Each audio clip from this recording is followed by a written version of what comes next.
Whoop!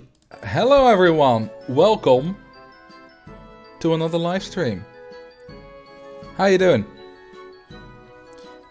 Having a good week so far? Hope you're having a good week so far. I've been having a good week. Quite a good week actually. Well, a bit of a turbulent week actually. In terms of making videos. It's been a bit of a weird one. But it's fine. You know, tomorrow's video is finished. So everything's fine. It's Wednesday, my dudes. It is. It's stream day. I just realized you can bank drop turns last night. I was wondering why my lateral Gs were always rough. Have you been playing Roller Coaster Tycoon 2 without banking turns for 20 years? That would be quite difficult. Although the current footage that you're seeing is all from Roller Coaster Tycoon 1, which doesn't have banked turns. And not all roller coasters in Roller Coaster Tycoon 2 do either. For example, the Hyper Coaster is a notable coaster that's just a worse Hyper Twister. Doesn't have it. Hyper Twister does, Hyper Coaster doesn't. I don't like the Hyper Coaster. Screw the Hyper Coaster. Also, screw the Hardline. I don't like the Hardline. It's a terrible coaster. Screw the Minisus. Okay, those cliches are out of the way. Let's start with the stream. And now I'm out of breath. Wednesdays are weirdly great days for content from the people I watch. Obviously including these streams. Oh, that's nice. They have like a bunch of days in which quite a few people upload good stuff. That's nice. I always like Mondays because that's Tom Scott's upload day. Oh, thank you for the 7 months, Kangi. I appreciate that. Yeah, no, not Tom Scott. He doesn't upload on Wednesdays. Well, he has done a few times, but not his regular upload day. So, there was an interesting thing. I uploaded... 2 days ago. I uploaded a video at clocks. How to actually tell the time. Well, thank you for the gifted sub, Cody. I appreciate that. Also, what's up? I uploaded the video about time, and I had already recorded Thursday's video, which was about how long a year is, and doing a bit of math and other funny, silly math, and why the right duration that the right window says isn't accurate, off by about 20%, stuff like that. Great video. And I was, starting to edit it, and then, I was reading the comments on my previous video about the 1 hour clocks, and there was one comment there, and I didn't even tell anyone I was making that video, so the commenter didn't even know about it, but there was one comment there which invalidated the math in my entire video, which was mean I have to redo all the numbers, and the numbers kept coming back, so re-recording a lot of lines, and I just completely lost motivation for the entire video. So that's not the video you're getting tomorrow. Yesterday morning I wrote a new video, which is now finished. Finished it up early this afternoon. Yeah, so the thing is, to know how long a year is, what I did was I measured the length of March, which was 6 minutes 49.9 seconds. You divide it by 31, the number of days you get. 1 day is 13.22 seconds. Easy enough. 245 days in a year, times 245, and so on. That's the math.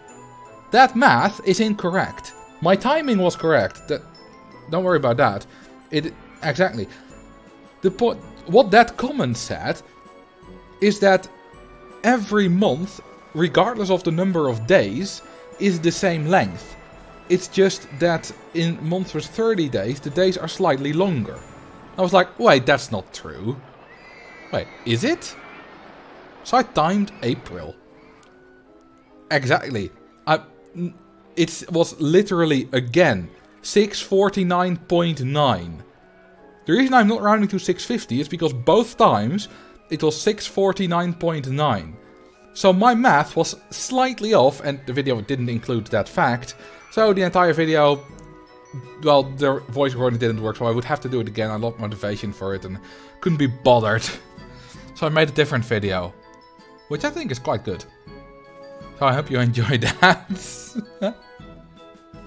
I was a little bit stressed if I would have the different video finished in time, but easily. So is advertising in months with 30 days slightly more effective? No, it's just as effective, because 1 month is always 4 weeks. So it's just as effective. Okay, well that's my rant for the start of the stream over. Let's actually start doing something. If you've read the title, you know what we're gonna do.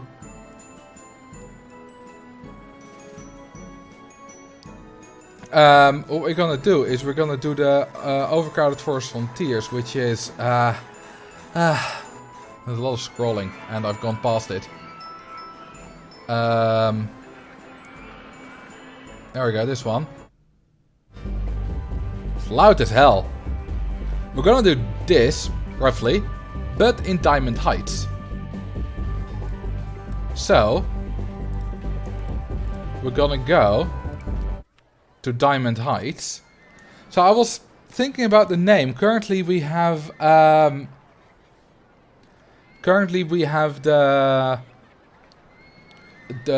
title is Dangerously Dense Diamond Heights. I like the alliteration. I wanted to do Dangerously Dense Dynamite Dunes, which is 4 Ds in a row, but I don't like the desert as much, and Dynamite Dunes is a little bit smaller than this. But I also was wondering if we could do dastardly dense diamond heights. I don't know which is better. Yeah, I did see that, Wartap. Sorry for not responding. I get quite a few messages and sometimes I forget. That's a thing of mine. Which is not a great thing, but it's a thing. I wouldn't... That's Shotty Steve. I could maybe reach out to him. We haven't had contact in like 2 years. So, I don't know. I haven't used the right price calculator for at least a year. Guest 666. Drown him. Alright. Let's see. Guest 666. Huh, this is interesting. Look at this. We go from 1, 2, 3, 4, 5, 6, 7, 8. No, hang on. What? Huh? Why aren't we... Is this because of the Roller Coaster Tycoon 1 scenario? We are at 1128, but the new guest isn't 1129. We're starting from guest 1. That's weird. I've never seen that before. Maybe it's a different thing in OpenRCT2 now. Maybe unintentional, maybe not. Hang on, let me try something. First, I'm gonna drown guest 666. There he is. Leaving the park. Well, you will be leaving the park, but in a different way. Next video, guest numbers. I've literally already done that. Well, not really. I've done guest names, which is close enough. Okay, let's try Roller Coaster Tycoon 2. Let's do electric fields. Let's see. Guest... Okay. Let's just get rid of guest 1. And let's see if we get guest 1 again. No, we don't. Okay, what if I go to my test park? Which starts at like guest 600 something. What do we get? Yeah, 690. That's curious. That's really curious. What happens in Dynamite Dunes? Let's see, 58. Do we start to get guest 1? We do. Interesting. Interesting. Anyway, let's do Diamond Heights. How do you manage to make super dense park where the dumb peeps don't get themselves lost? Well, there are always a few lost people, but I don't really know. Guest 666 is still alive technically. Well, not for long. Yeah, because I did start a new one. Oh, on claustrophobia. Well, we'll have to wait a little then. So this is Diamond Heights, and you know, we have Snake River Falls, which is the log flume. We have arachnophobia, which is the thingy-majing. We have claustrophobia and agoraphobia. You know what someone pointed out on my video about the great difficulty curve for Diamond Heights? Oh, so sorry, I missed that. Diamond Deaths, yeah, that's fine. Someone in the comments there mentioned that you can actually... The white one is called agoraphobia, which means a fear of open spaces. And it's going over the open water and stuff like that. And claustrophobia, the black one, is going underground. And it's a fear of closed spaces, which I had never noticed. Then again, it's only like a few years ago that I learned that agoraphobia is a fear of open spaces. Other than that, I was always like, okay, we got claustrophobia, I know what that is. We got arachnophobia, I know what that is. And we got agoraphobia, no idea what that is. Last raid, I believe, was on a person who had only phone verified chat. Well, the last raid was on Brian. And I know he... Hang on, he can't have that, right?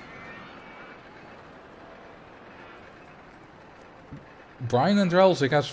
Well, maybe he does, I don't know. Maybe he's been spammed. But I like raiding him, so I will not stop doing that. Because I like him. The one before, maybe. It was, I don't remember who I raid. Unless it's someone I know and actively watch.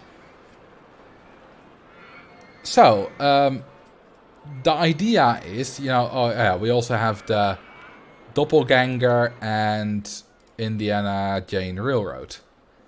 The idea is that we start building rides and we just don't stop building rides. That's how I built these parks. These overly dense parks. I don't really plan them out. I just never stop. But before we do that, I'm gonna alter the pathing a little bit. I like two-factor authentication. I had to have two-factor authentication before I could make any money with Twitch, which I think is a good move. Your alliteration is broken. Yeah, it's Diamond Heights. I could have done Dynamite Dunes, but I don't like the scenario as much. Diamond Heights was hard when I was a kid, until I realized I could just spam expensive rides without even connecting them. So basically park value bombing very early on. I mean, that's basically what we all did with, you know, building tons of shuttle loops, is basically park value bombing. There's a carpet bomb, shuttle bombs, shuttle loops. Hey Rampant Leaf, how you doing? Okay, that's a little bit of better pathing already. Now, I don't like this kind of stuff, so let's go there. And do that. Much better. Same as I don't like this. I don't like the dead ends. It's a terrible idea, so let's just redo this entire queue line. Let's make it like go up there or something. Like that. And there. One more. Oh, we can actually. That fits nicely. Did I finally tune into an overcrowded style stream? Yes, although it probably won't be too overcrowded yet today. I don't know how much of a success this will be, by the way. The Forest Frontiers was wildly successful, but I'm not sure if this will, you know, do well to the same degree, but we'll see. I'm going to try. Yeah, you only get 10 for each removed piece of path, regardless of how much you paid for it. It's a bit of a scam. That's fine. I've started using some of your ways of building up parks and it's helped me quite a lot. Nice. You know, the nice thing about, you know, all the tips I give and stuff is, yeah, they help you and they might feel a little bit cheaty. Which sometimes they are. But the best thing is that once you have learned to use them and have used them a lot, you can use them less and less. Like, I don't use all my tips. I keep using them less and less, but you still use them instinctively. And you can still make great parks. And that's what I like about it. About a few years ago, I would always use all my tips and crazy stuff and all, you know, all stuff like that. Now I don't. But my parks are still great because I just know how to build parks.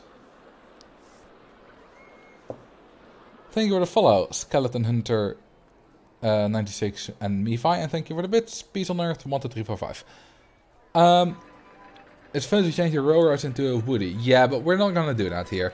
We're gonna use no cheats. We're gonna use few plugins though. What we're gonna do is, let's see, do we have the correct things for the ride price manager?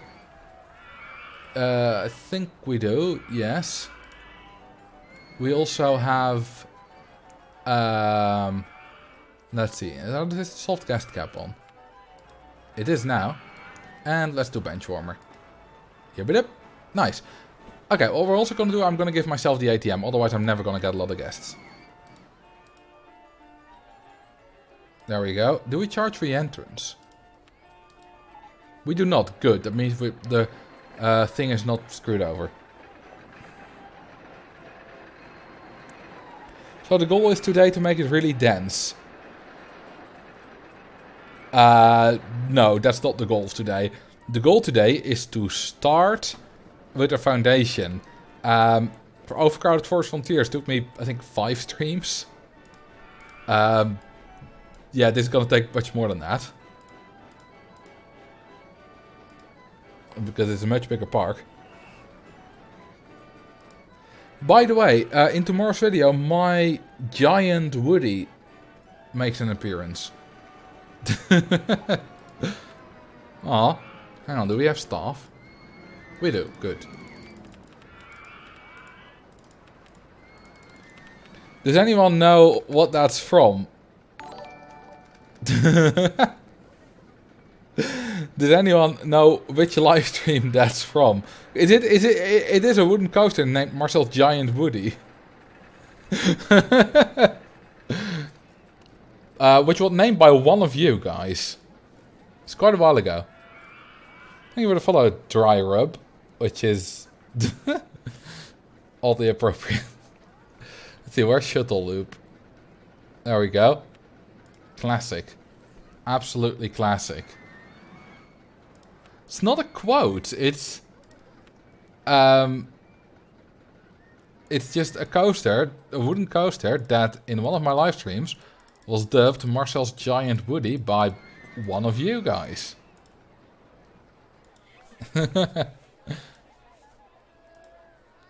It wasn't even that big, it was, you know, medium-sized wooden coaster.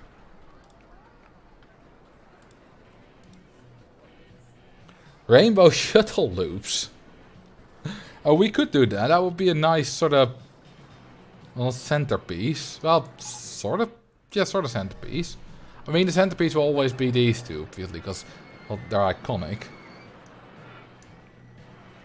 If I do that, then I need to figure out the queue lines. Hang on, shuttle loop.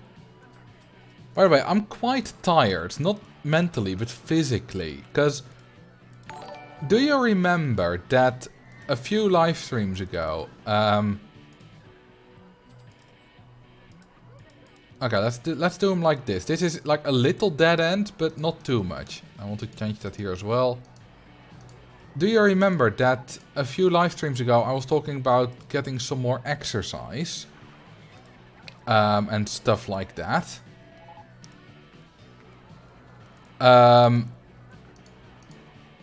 And, you know, doing push-ups every day and doing walking every day. And I think about like 1.5, 2 weeks ago that I talked about that. And I said I could probably do 100 push-ups in a day. And I thought, but can I? So today I decided to put that to the test. I did, so I did a lot of push-ups. Not in a row, of course, but throughout the day. And so far I'm at 150 today. So I'm gonna feel that tomorrow. Quite a bit, probably. But I wanted to challenge myself.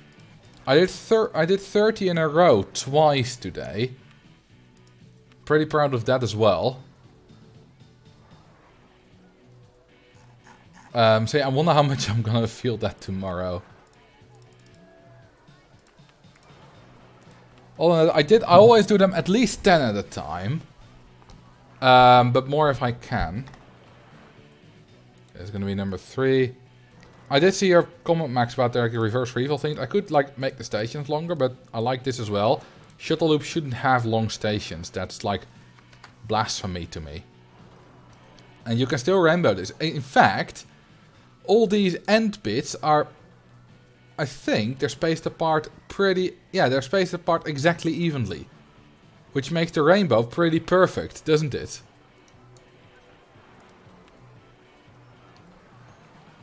Does it fit? Otherwise I might have to change the land. Buff Marcel. Well, under a layer of cushioning I am fairly buff. Well, not necessarily buff, but I'm strong. Let's do that, that. And the last one, I think it just about fits.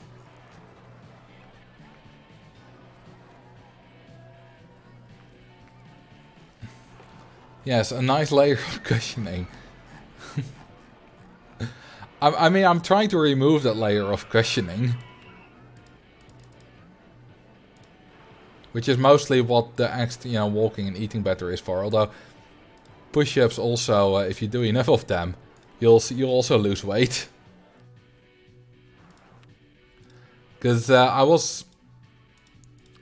twice after the 30 push-ups, I was just laying on the ground panting, because it's a lot. But it's fun to challenge yourself physically. That there isn't the wall for the other right exit entrance is disturbing me. Oh, good one.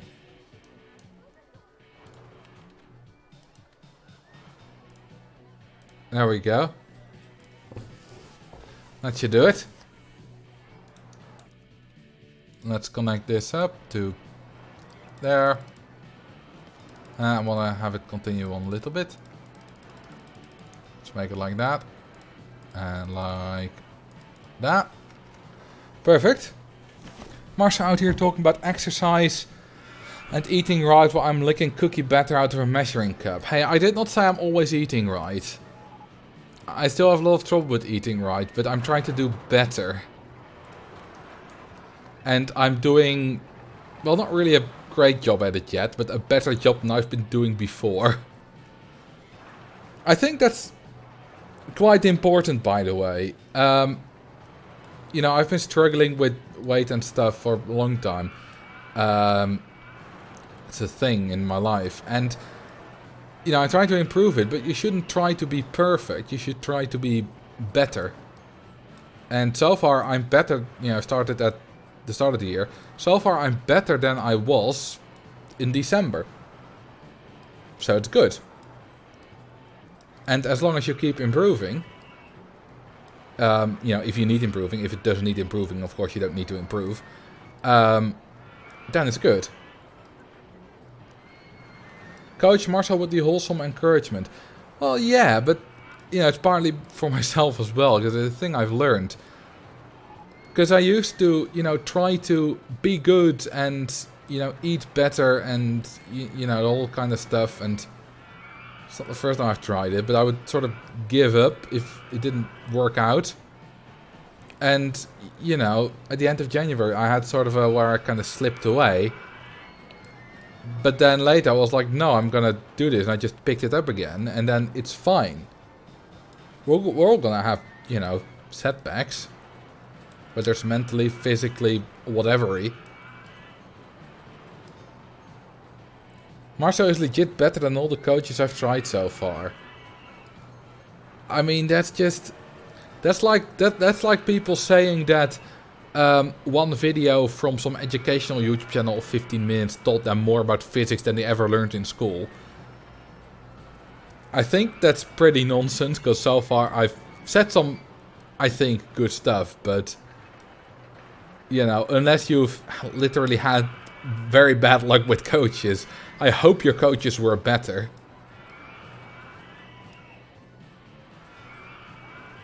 Is there a way to count the amount of drowned guests in your park? You could probably make a plugin for that.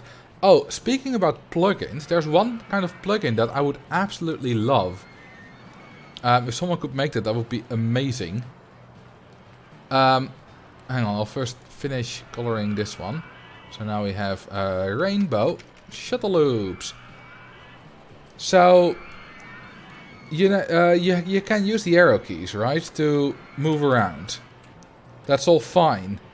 But I'm looking for a way to have more cinematic shots. And basically what I want is the ability to move around with the arrow keys still, but at like a speed 10 times or 20 times as slow. Because a thing that's like very slowly moving, like this, which I'm currently doing with my right mouse, is cinematically slightly more interesting for YouTube videos than just a still screen like this.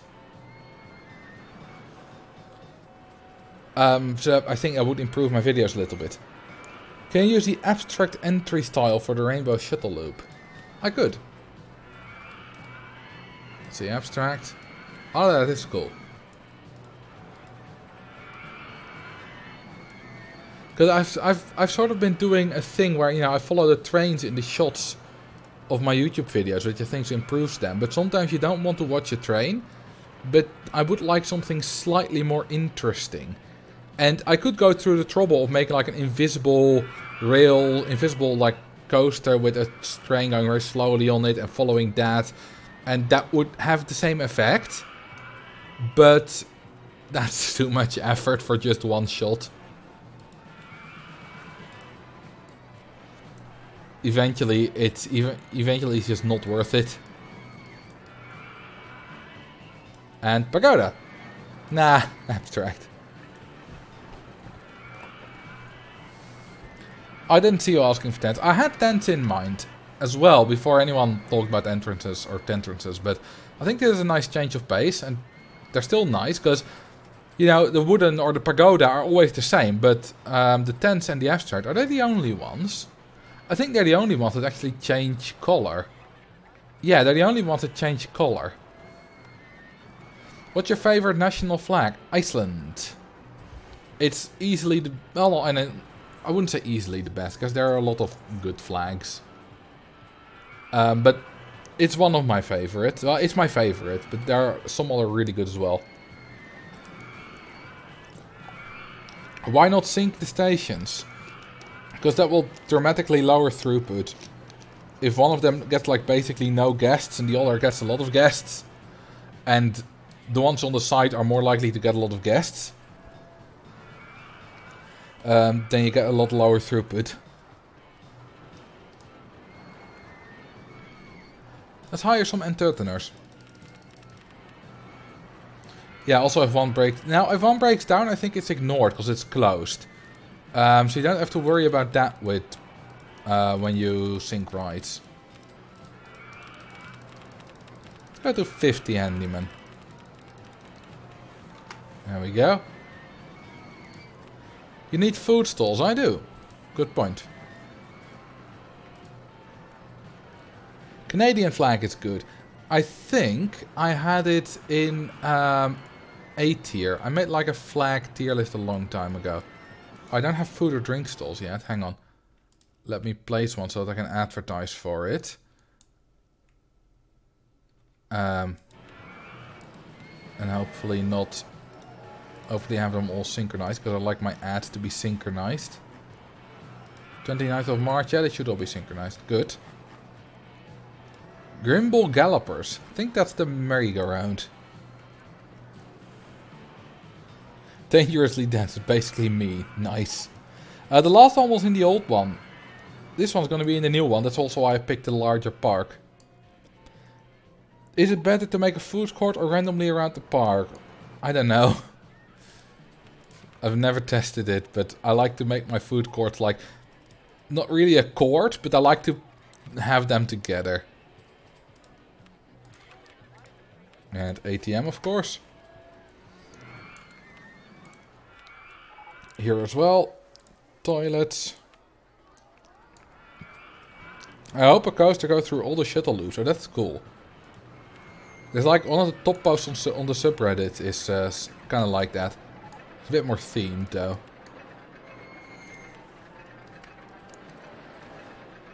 RCT Tubers Boxing Tournament. Well, I don't know what Dirklink looks like. I'd definitely be in one of the higher weight classes, which is advantageous. I know what Cody looks like, and he doesn't look buff, but he also doesn't look weak, he just looks normal. Considering the average height of American people, I'm probably a little bit taller than Cody. Yeah, I added the ATMs in Diamond Heights here, because I need them for an overcrowded. Yeah, apart, I know Stu looks like as well. And for him it's the same. I don't think he's overly buff, he's just normal. So I wouldn't know. And like, I don't know, for example, what Brian looks like. Or a lot of the other RCT tubers. Do you think the ATM makes paper ride scenarios too easy? I remember one of the challenges from RCT1 was to not overprice the ride to keep the guests in the park. Oh, funny, that is a subject that I'm talking about tomorrow. Not really if it makes it too easy, but the fact that you can overcharge your guests, that's something that we'll see. Does it make it too easy? Maybe. I think the ATM is a really good thing though if you're making like really large parks and want to make a lot of money and stuff. So it has ups and downs. Oh, you saw a picture of Brian. Well, is he buff? Could I take him? People will come back anyway as soon as you haven't hit the guest cap. Well, one of my problems was I once did Crazy Castle and I couldn't get more than 1500 guests, even though my guest cap was plenty higher and stuff. Because I was charging people so much that they were just immediately, well not immediately, but very quickly leaving the park. So yeah, it can definitely make stuff more difficult. Is this going to be a NASCAR? Yeah, this is definitely going to be a NASCAR coaster, but that's fine.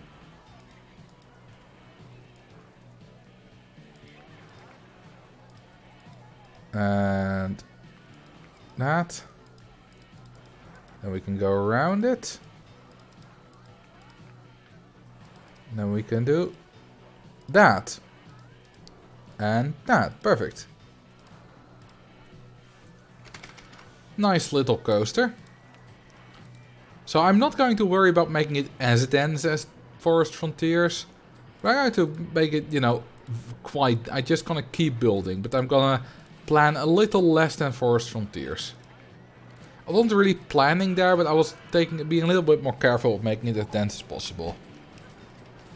How do you call an opposite NASCAR coaster? Well, a NASCAR coaster is a coaster that only turns in the same direction. Doesn't really matter which way they are.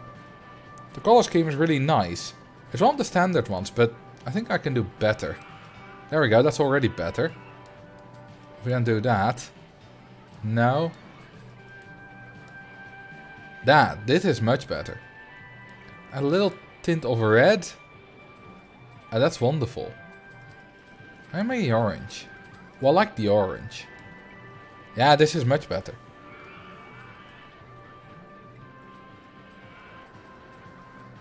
Gotta admire Marcel's ability to make a good coaster without even thinking too much about it. Well, on the Junior it shouldn't really be a problem, the laterals, because this thing is only reaching 48 kilometers per hour. It's literally impossible to get excessive lateral Gs on this coaster if you don't go faster than 60. So, yeah, good luck. I mean, on the Wild Mouse it's possible because you got the tiny turns. Oh, thank you for the follow. That's so makkelijk.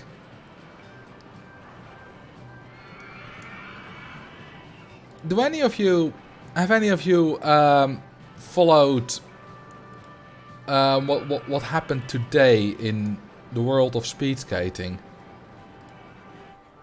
Because there's been a few let's say interesting developments. Things that the people have said. Yeah, the Junior did have a weak booster. Basically, Nils van der Poel, which is a Swedish skater, who won the 5,000 meters, Olympic champion, and you know, world record holder, world record skated this season. He's really good.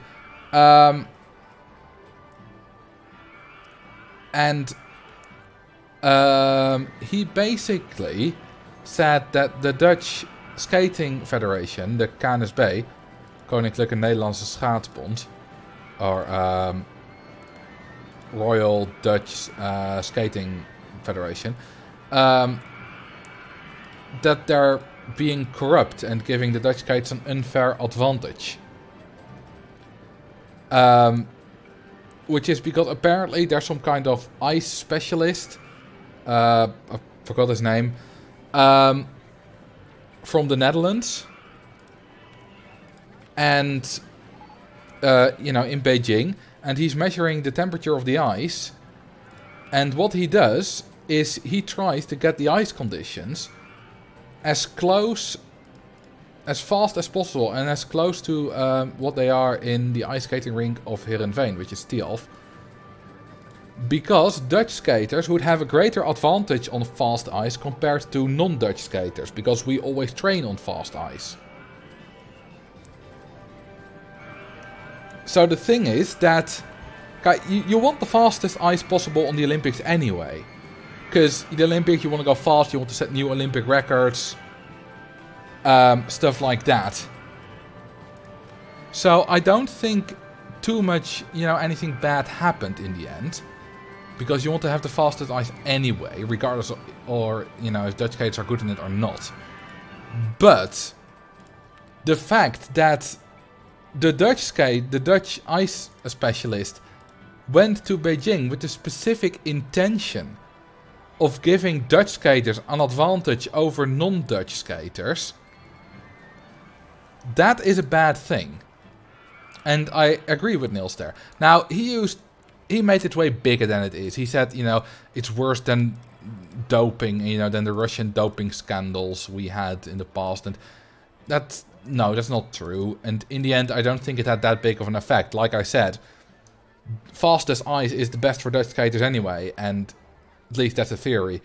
But you want fast ice anyway, regardless of that. So in the end, not much happened, I think. But the fact that they tried is not good. And I don't fault the Dutch skaters for that. They didn't ask for that. It's the KNSB. And we know what the worst thing is. You know how we found this out? How we discovered this? The KNSB published an article on schaatsen.nl, which translates to speedskating.nl, literally talking about it. That's what they're doing. Like, they're proud of it. They're literally proud of what they're doing. And then, they reacted to what Niels van der Poel said. And they were like, yeah, we've been doing this for years and it's good. And, like, that's not... No. That's, like, an immensely stupid move. Yeah, it makes sense that you ask the leading currently in the world for experts on how ice should look. I mean, the ice master, that's the person who makes the ice, who is ultimately responsible for the ice in the rink, is called the ice master. He is Mark Messer. He's the ice master for Calgary in Canada, and he is one of the best in the world. And he was also flown in for Gangneung, which is the previous Olympics. So he is very famous in the skating industry. But that makes sense. The problem is that literally in the article they said, we measure the temperature of the ice, and then we very much ask, like, almost exert pressure on Mark Messer to make the ice as fast as possible. And then after that, literally in the article it says, because Dutch skaters have a greater benefit from fast ice than non-Dutch skaters. Like, everyone goes faster on fast ice. That's logical. But the theory that they have is that Dutch skaters, for example, I'm getting random numbers here, skate like 1% faster. But foreign skaters, non-Dutch skaters, would usually only skate like 0.5% faster. And everyone is faster, but Dutch skaters are more faster.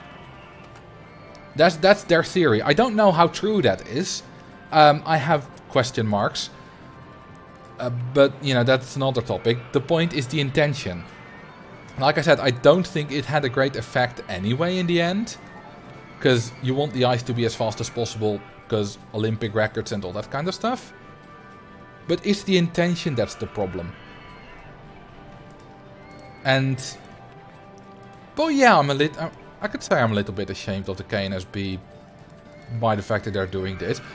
So far, 3 out of 4 distances have been won by Dutch skaters, and with such a difference that it's not questionable. Like, they would have won anyway, so that's fine, They're still by far the best in the world and all that kind of stuff. Not a problem at all.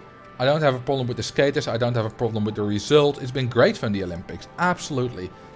It's just the intention of the KNSB that's wrong.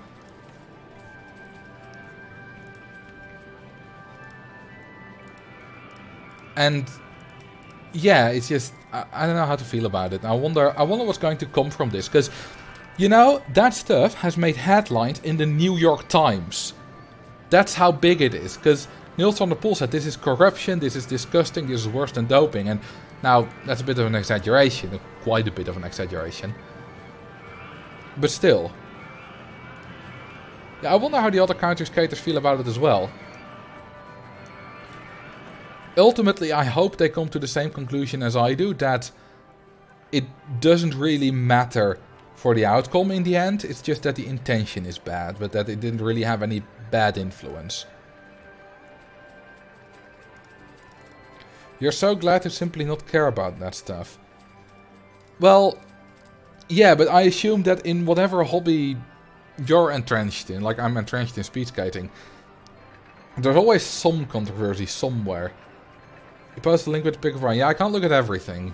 There's always some controversy somewhere, and well, this is the current controversy in the speed skating world. And yeah, it would have been better if it wasn't there, but ultimately it's... Hey, we just unlocked a new ride. Spinning wild mouse, cool.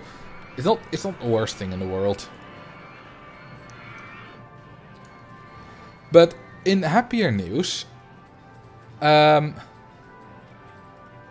days ago, Irene Wust became the most successful Winter Olympian ever.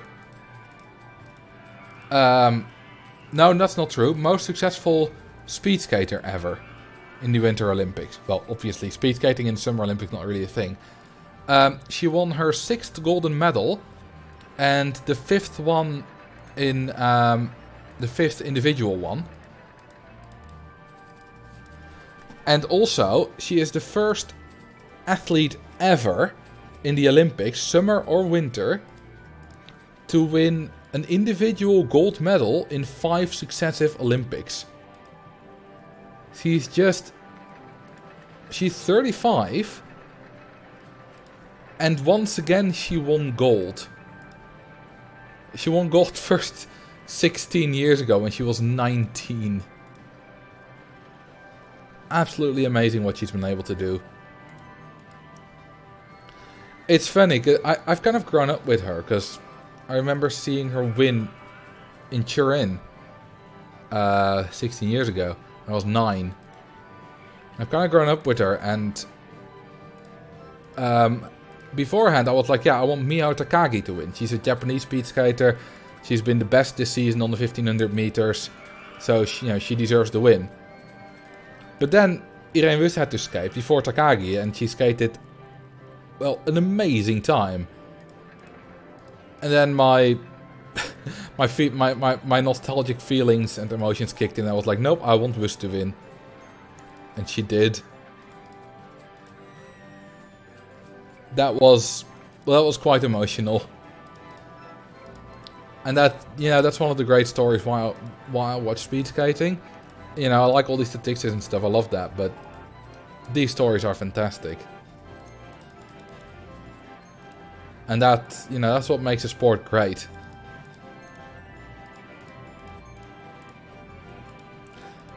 I hope I'm not boring you too much with all this speed skating stuff, but I find it cool. So, I've built a wild mouse coaster. Marcel, you like speed skating and RCT. The logical jump is to complete every scenario with the only Winter Olympic themed ride, the bobsled. There are a few other winter themed rides, not necessarily Olympic though. They're only quite difficult. Here's a thing that's seldomly boring, passion.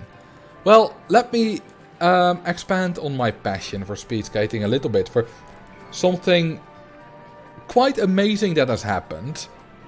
I've told before, I have all kind of documents with statistics for the fastest, like first 100 meters on the 500 meters, like the first 200 meters of the 1000 meters, like the fastest first lap on the 1500, fastest middle lap on the 1500, both low altitude, high altitude screens, all that kind of stuff. I've spent, like, over the summer, well, past year, but mainly the summer, I've spent so many hours. So many hours, like, making that list as complete as I can, looking up all kind of obscure results from like old competitions and stuff. But there were a few competitions that I couldn't find results for online, mainly the old ones, from like the World Championships, 1999, 2000, 2001 and so on. And a few days ago, someone on the Dutch speed skating forums, I mentioned which results I was still missing. Well, not the results, but the lap time results. The results you can find anywhere, the final results, but the lap time results with split times. I was missing those. And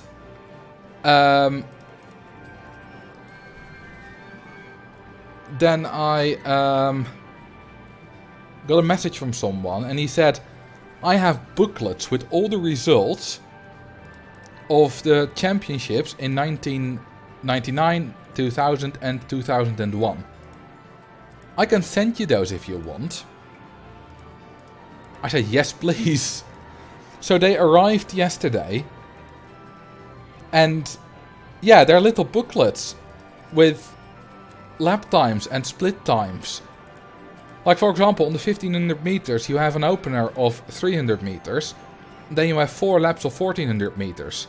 Sorry, 3 laps. So you have split times after 300, 700, 1100 and then the final time after 1500 meters. Now those final times you can find everywhere. But the split times you can't. And so I finally got access to those. And it answered a few questions that I had. For example, I have a list with the progression of the fastest lap ever skated on low altitude rinks.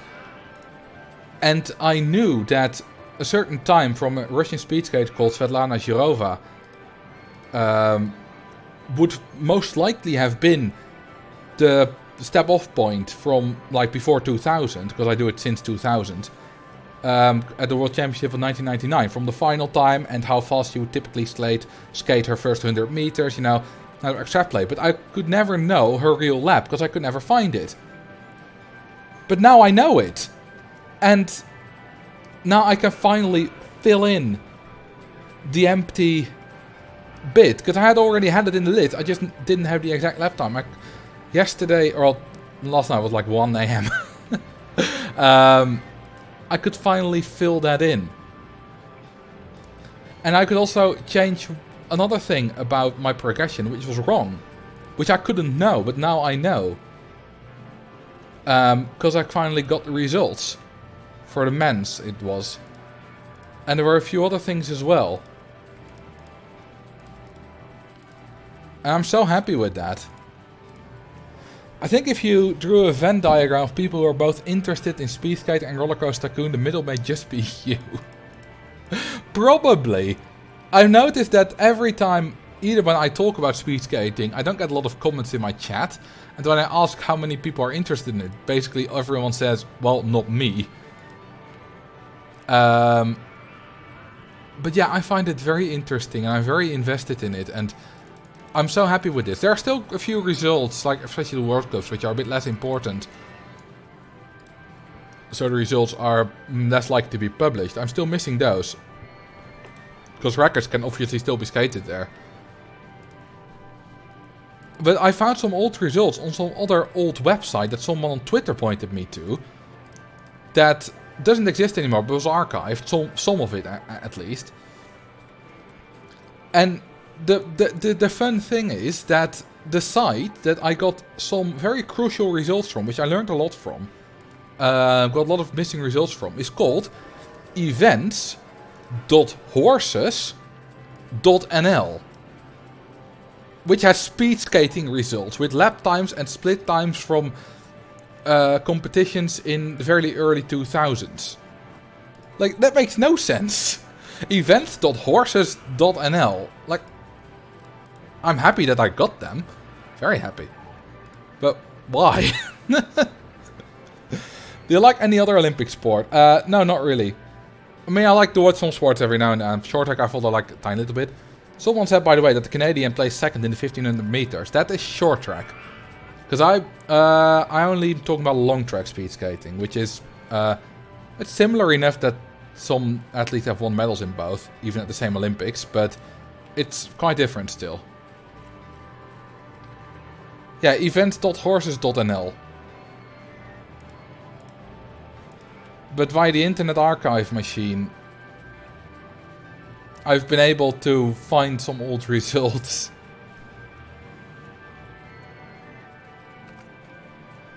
It's really odd. But I've been able to find them. But you know what? You know what the best thing is about it? Oh, nice. See, you made cookies. Can you send me some Karandraki's? I hope they're good.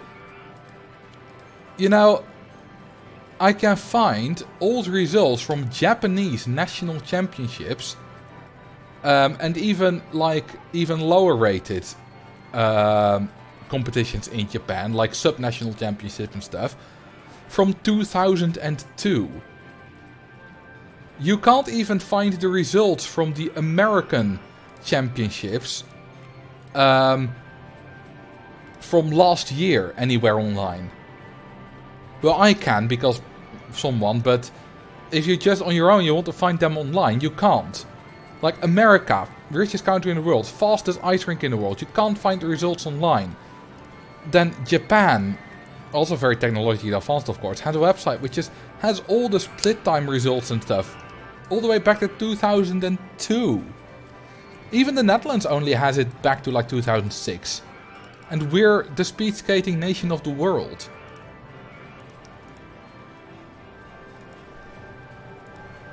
It's very strange.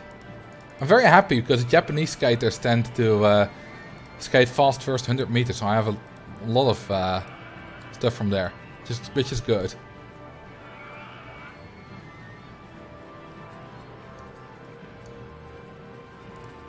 The cookies might not so good by the time they get to the Netherlands. They're probably not. How far along are you with the goal of the park? I've more than beaten it. Yeah, I've got more than 1.5 times the goal, but you know the end is year 3. But I don't particularly care about the goal. Early completion is turned off. That's why we haven't completed it yet. I don't care about the goal. It's easy if you know what you're doing. It's just pick Diamond Heights because the alliteration. And I like the scenario. You know, the reason I wanted to pick this scenario is just I wanted to have a series, because I like doing series where I just continue a park for a while. But I also didn't really want to put a lot of effort into building today. So not like anything heavily themed. So I was like, alright, I'll just do another overcrowded series, which is always fun. And I can just, at least for the first few episodes, just build without thinking too much about it. And potentially tell stories about speed skating. Which I'm very passionate about. Can I buy any land? No. I cannot. Are there any balloon stalls so we can pollute the screen when the goal's beaten? No, I don't have the balloon stall yet. I'm not researching shops and stalls. Let's go shops and stalls. Yeah, a lot of colors on balloon stalls. That's fun. I still like these rainbow things. They're cool. We almost have 2,000 guests. That's going quite fast.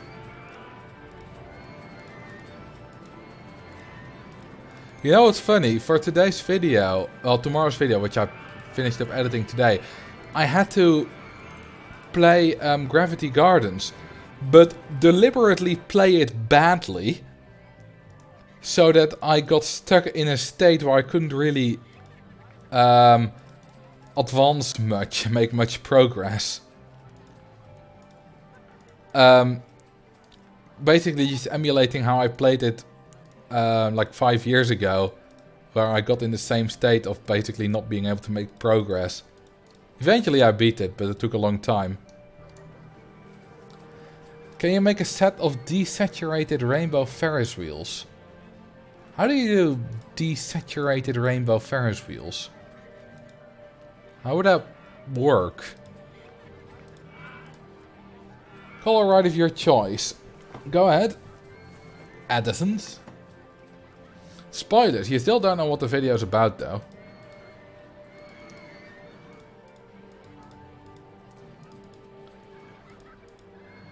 Hang on. There we go, that's what I want. Light orange instead of orange. Yeah, we don't really have a light yellow. I would choose not the brightest variant. That's probably going to be dark. Hang on. Name a color. We have color and name already if you choice. Can you name the blue shuttle loop orange? Sure. And the orange shall... Hang on. Orange, there we go. And then we haven't...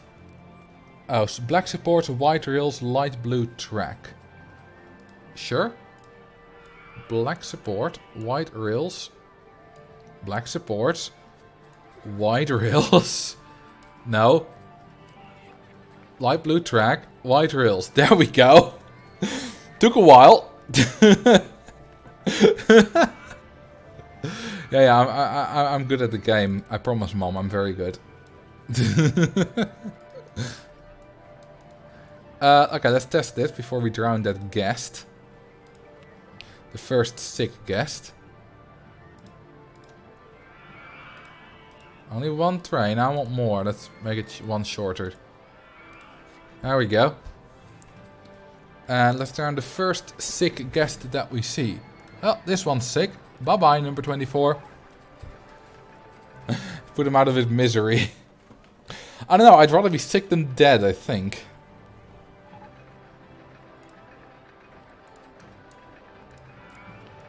Did it? Oh, another fun thing about... Well, fun thing. Not fun, more interesting. Is... So far in long track speed skating, the Americans aren't doing very well. Unfortunately, because there were a few medal candidates, even title candidates, but... They didn't perform what we expected, and how they performed earlier in the season. So I tweeted about that. I tweeted, unfortunately, the American speed skaters haven't been doing very well. I hope that Aaron Jackson and Jordan Stoltz, which are sprinters who haven't skated yet, can change that. Because I like them both, I want them both to at least win a medal. And then, one of the American skaters that has already skated and disappointed... I'm not gonna name who it is, because they've deleted the tweet now, but they responded to my tweet.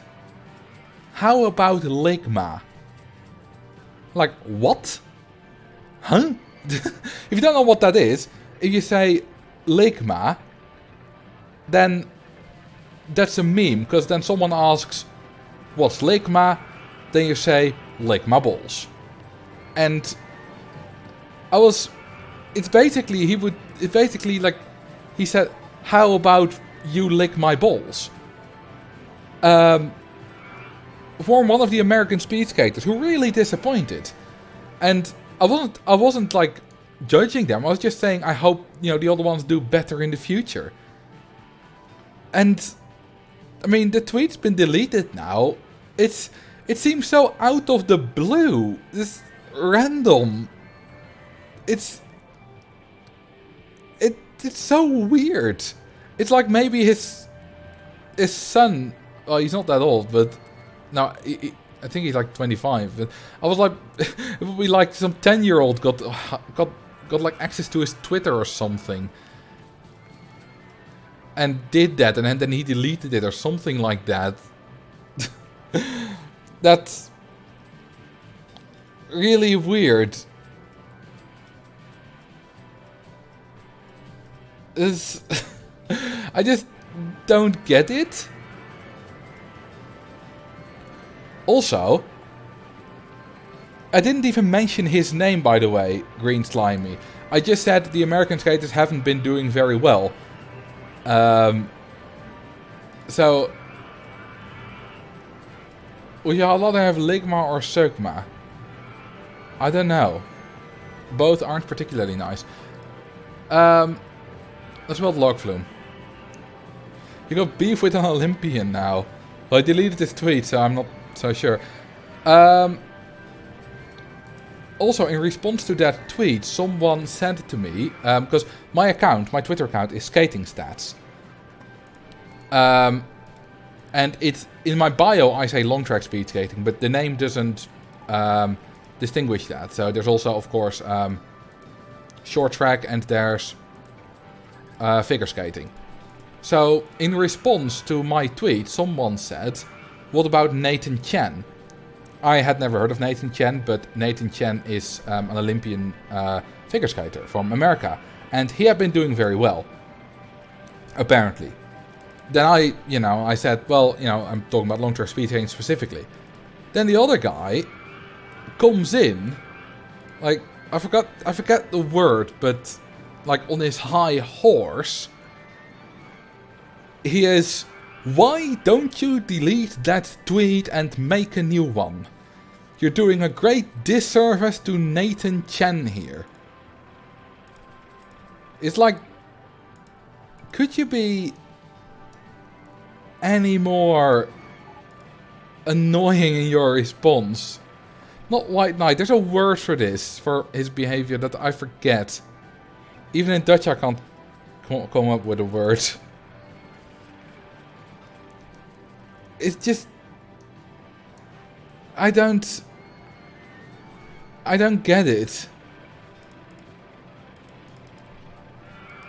Just it's not like, if he had said, would you consider deleting it because, we don't know your account is only about long track speed skating. And, if he had gone about it like that, I would have done maybe, sure. Now I'm like, no. I didn't respond to it, by the way, but someone else did, and he just said, just look at his bio. Because my bio just says I'm about long track speed skating. So I got someone defending me, which is fun. It's just the manner in which he talked. I suppose that's Twitter for ya. If people talk about Twitter being a cesspool and stuff like that, I suppose that's what they talk about. I almost never see that. I almost only see the super positive side of Twitter because, well, the people I follow are like that usually. But people like that are, yeah, the cesspool side of Twitter that you hear about. Not that I'm really bothered by it. I was more surprised that someone was, well, that rude. Oh, that did not mean to do that. Do that and that. Perfect. I see neither side. I do not like it and therefore do not use it at all. Oh, but Twitter is absolutely amazing if you use it right. There's so much information about speed skating, fun opinions, fun discussions with people. It's a way, I have about 400 people or 380 people following me on Twitter, including a lot of speed skaters and coaches who are interested in my statistics. Twitter is absolutely amazing for that kind of stuff. Why is there a flat bit in that path so that I can build off of that if I need to? How large is the city of London in square kilometers? I don't know, but about 10? Something like that? I know that's 50,000 people. Or 70,000, something like that. 11,000? Less than 100,000 anyway.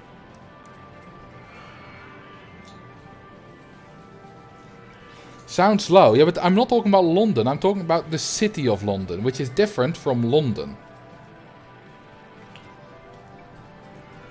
A city of London is a sort of corporate micro city-state inside of London. It's commonly referred to as the square mile. Oh, is it that small? Like, obviously, your question was trying to trick me into just talking about, thinking you talk about London. The 10 million city. I knew that it was the city of London, I just didn't know the exact size. So I would consider that as having answered the question correctly. And if you disagree, that's fine. But I will take that for myself. Oh, this thing isn't long enough. Let's make it, we need 7 extra meters. Let's take those 7 extra meters.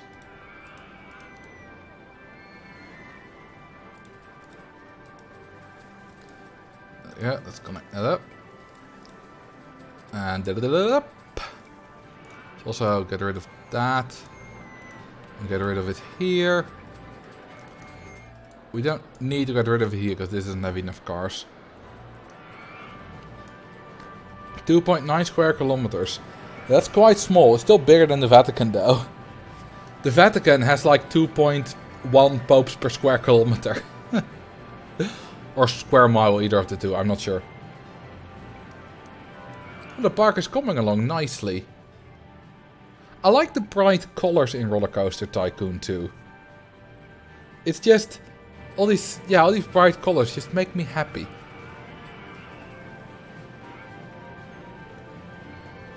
There are way more than 9,401 people living in London.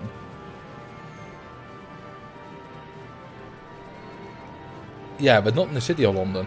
2.1 posts per square kilometer. No, that is right, Cringe Bro, because as I believe the Vatican is 0.44 square kilometers big. It has one pope. Well, technically two, if the old one is still alive, the one that abdicated. So there might be 4.2 popes per square kilometer. Or 4.4, I think, if the math is better. I'm not sure. Yeah, I want more coasters. Oh, we're getting a balloon stall. Are we at normal funding? No, we're not. We're only a year in. I thought we were longer in. Yeah, the city of London is a small part in the center of London. It's confusing. We already have 2,300 guests. That's a lot.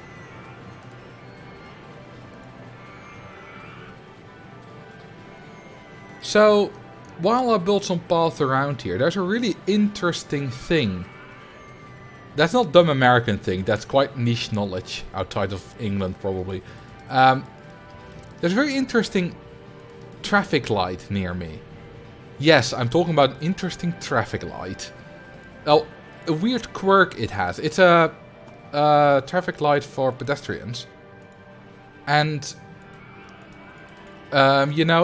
traffic lights have a ticking sound, which is slow, like tick, tick, tick most of the time, and when it's red.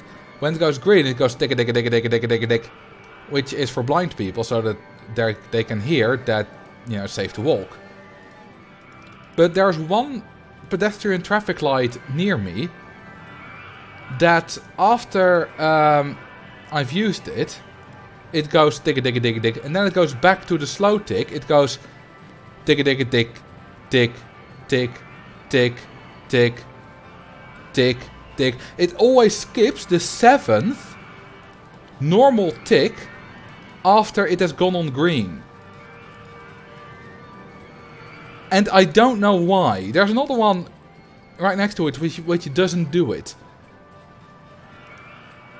It's really odd. It's always the 7th. They're trying to disorient the blind. That's like a weird tick in that individual stoplight. Nice. But I noticed it at some point. I noticed, hey, wasn't there a missing tick? But I was, okay, maybe I just didn't hear it. And then I forgot about it. But then the next time I was there, I was like, hey, I just noticed it again. Also, I have benchwarmer for this. And I just noticed it again. That's weird. So the time after that, I was listening for it specifically, and I've been listening for it ever since. And it happened every time. I find that so interesting. Like, how does that happen?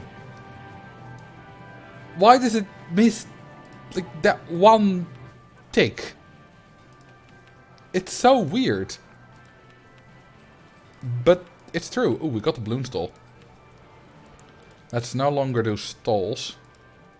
Let's do roller coasters only. Are there any diverging diamond interchanges in the Netherlands? I don't think so. I've never been on one anyway. But don't quote me on that. Don't quote me, Max. I said it before and then you quoted it anyway. Anything's fine. Yeah,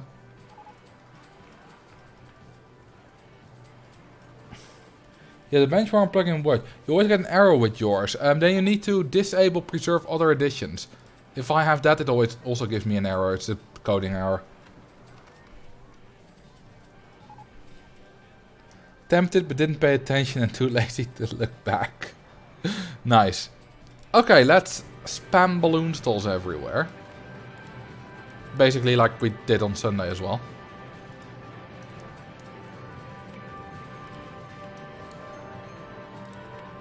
And let's do this. By the way, if it gets too loud, do let me know. Then I can turn down the volume a little bit. Because, you know, at some point we have so many rides and music and all that kind of stuff that it overpowers my voice. It keeps getting louder and louder. Louder? Is it too quiet? Do you sell more umbrellas if you have your more paths connected, or doesn't it matter? It could matter. You know, there's more chances for a guest to buy umbrellas if it doesn't rain, but also maybe if it rains. I'm not exactly sure. What I do know is that just having one connection doesn't, like, impede the ability of guests to buy umbrellas. It can handle an infinite number of guests at a time. She said if you have more connections, there's more chance that at some point a guest will go to the stall and actually buy stuff. But if it rains, they want umbrellas anyway, so I assume the chance, difference in chance is quite small. But it does exist.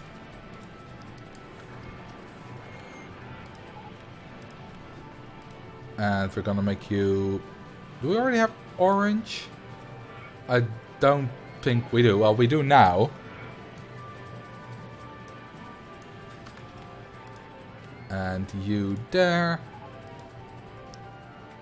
All the guests could buy an umbrella at the same time on the same spot. Yes. I once did that. With a lot of cheats. I got to like 4 million profits per hour or something on Info Kiosk. What I did was... I had an Info Kiosk right at the edge of the... Like at the start of the park. And then I just cheated in 10,000 guests. Had them all buy an umbrella. Deleted all guests, cheated in 10,000 guests, had them all buy an umbrella, and so on and so on. Just to see how high I could get it.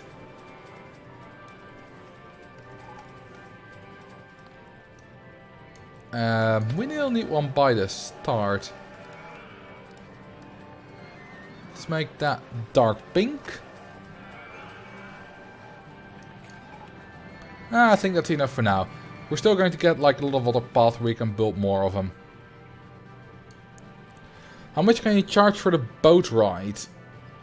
I mean, that's basically covered in my how much can you charge for your ride. I'm not gonna do a single one about every ride. But probably very little, because it's not a great ride. It's terribly low stats. Basically, if you want to make money, don't do the boat hire. Okay, let me see what kind of coasters we will still unlock. I know we will unlock the bobsled, inversion and woody. But let's have a little look. Let's see, selected only. Bobsleigh, classic mini, compact invert, different trains, woody, and mouse cars. Okay, if we need better coaster types... Okay, you know what? I'm gonna add the inverted coaster type, because I want it. That's how it is. I'm the boss of my live stream. I do what I want. Screw you all. Let's add it. Steel Twister. Hang on, where's it? Or is it just Twister? Ah, Twister. Flawless. Thank you. Marcel, an hour ago, I'm not going to use any cheats. Well, with that I meant cheats like having a 1,000 km/h launch, or, you know, changing a wooden coaster to a 3D cinema, stuff like that. Oh, we just unlocked the woody. Did we just unlock it? Yeah, we did. Hey, the notifications are working. That's weird. When I recorded this morning, they weren't working. Probably a new build that fixed them. Good. Alright, let's build a nice big woody.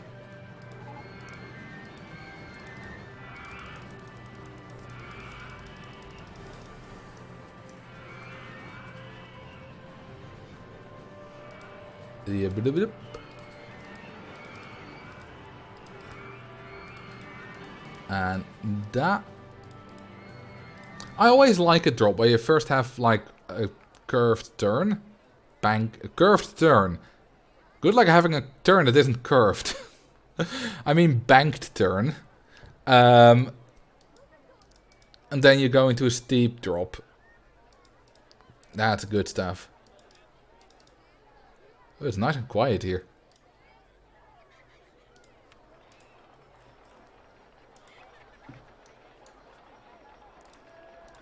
Then we go like that. A turn that isn't curved. That sounds like some kind of optical illusion stuff. So a straight turn, yeah, basically. Nice pop of negative vertical G's. The train is not going that fast there. It's not that bad. Heartline. Oh yeah, the Heartline features in tomorrow's video as well. Not in a positive light.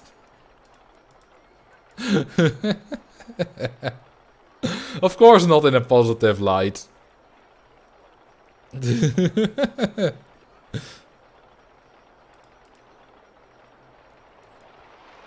Again with you dissing it. Well, yeah. It's all I do. I love doing it. It's not all I do, obviously, but it's great fun.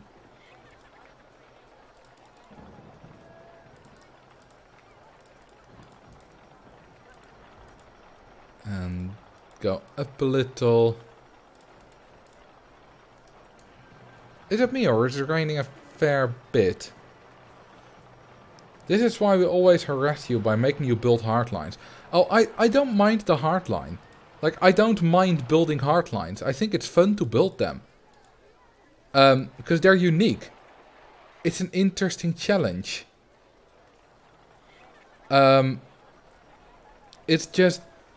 the stats are terrible. It's...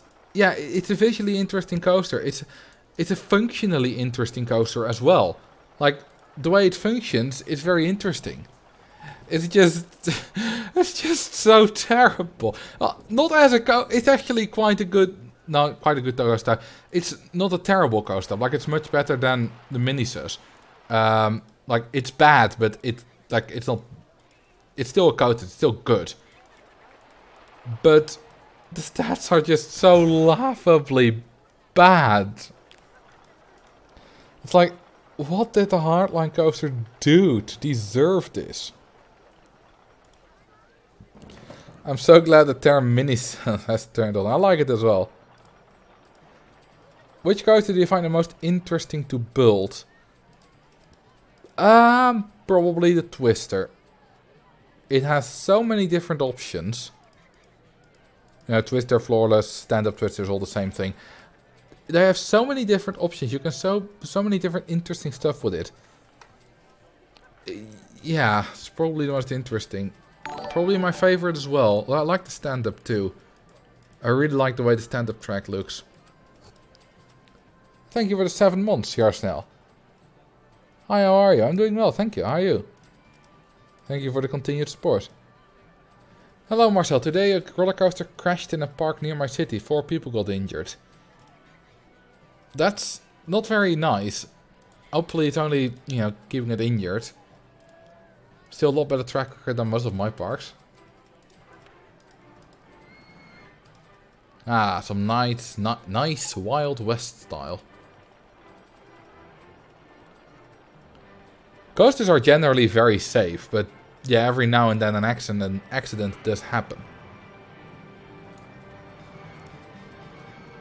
Same with airplanes, they're super safe, but you know, with so many airplanes in the air, sometimes you get accidents. That's how the law of big numbers works. They should just drown a guy without a request. Yes. I like doing that. Cringe, we had the same thought.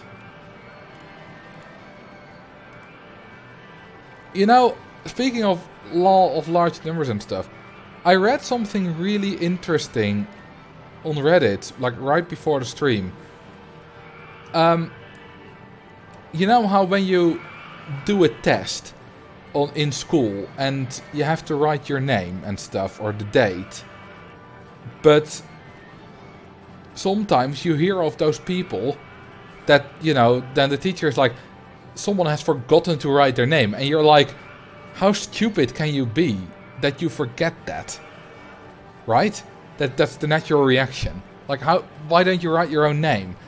And they were a teacher, and they had the same reaction whenever they saw that someone had done that in their class.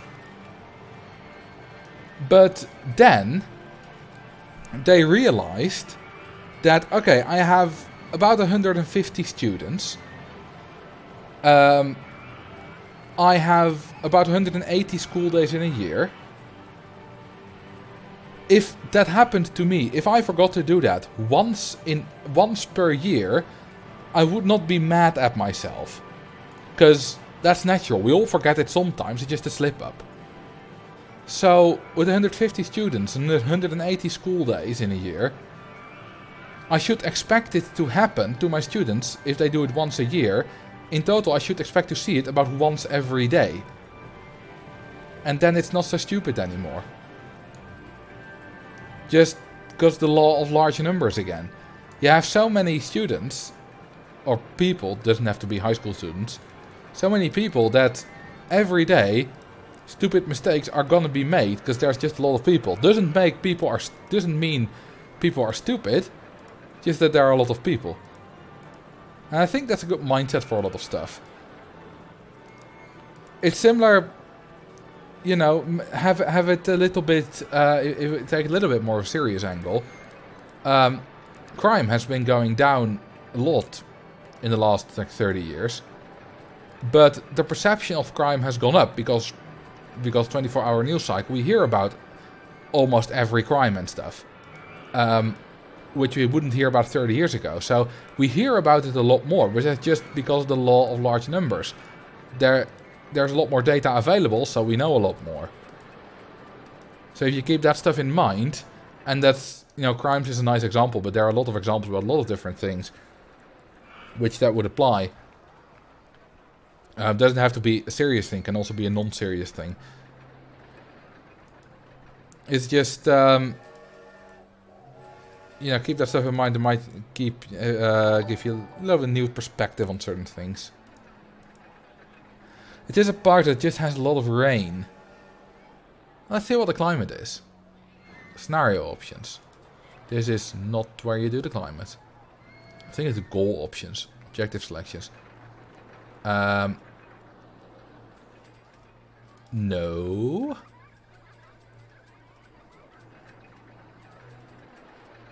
Hang on. Oh, you just had it? Oh, I did. It's warm. Yeah, let's change that to a hot and dry, because I don't like rain.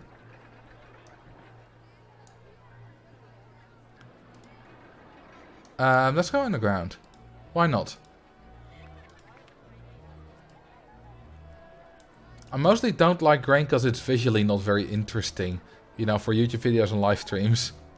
So again with the cheating, yeah, I won't cheat, but I will cheat if I want to cheat. It's my live stream, I do whatever I want. You know, in my YouTube videos, I have to be consistent and stuff, otherwise people will be annoyed and things like that. In my live streams, I have no such restrictions. I can do whatever I want and explain it away if I need to at the time. It's wonderful. What kind of theme are we hearing? Like a horror theme or something. It's really odd sounds. Where is it coming from?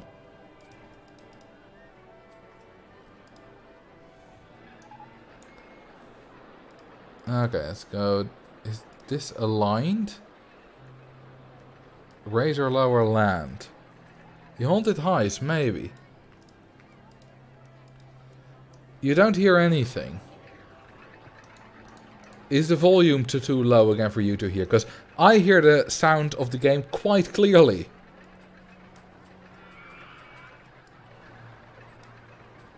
There we go, it is aligned. Nice. We hear the game good. Oh, good. Does building track underground increase or decrease excitement? It generally increases, although I think if you have the entire track underground, it might... Like, you might miss out on other bonuses, which might lead to a total decrease. But you don't get any penalty, except on certain rides if you have too much underground, but not on any coaster type. Hang on. This is not aligned. I thought I had it well, I'm stupid. This is not finished. This is... Isometric view strikes again. This is wonderful. This is absolutely wonderful. I was utterly confused as to why it wasn't opening. I was like, what do you mean not a complete circuit? None of you noticed. No one of you noticed. Also, when you finish it, like, this screen goes away. But that didn't happen. How do you get 100k and 3k guests in year 2? Content advertising and a plugin that optimizes the right prices as much as possible. So you could call it a little bit of cheating. It's not necessarily cheating, it's more... Oh, I need to go up 2. It's more optimizing. You know what, let's make this kind of a spectacular end. No, not really spectacular, but... You know what, let's change this up entirely.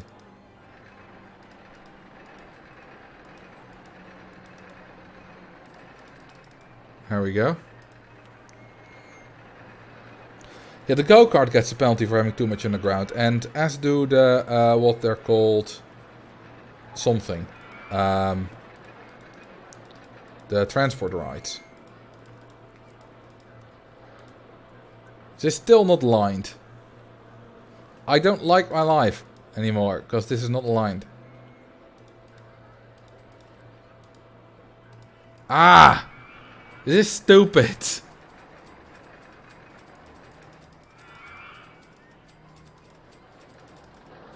This is all very stupid. Underground footpath is in the way. Are you bloody kidding me?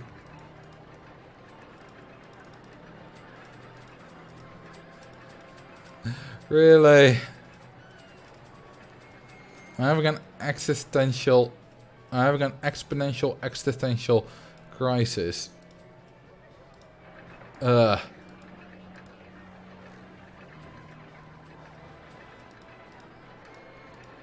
Come on. Bloody hell! Oh, I'm not aligned anyway. Still, bloody hell.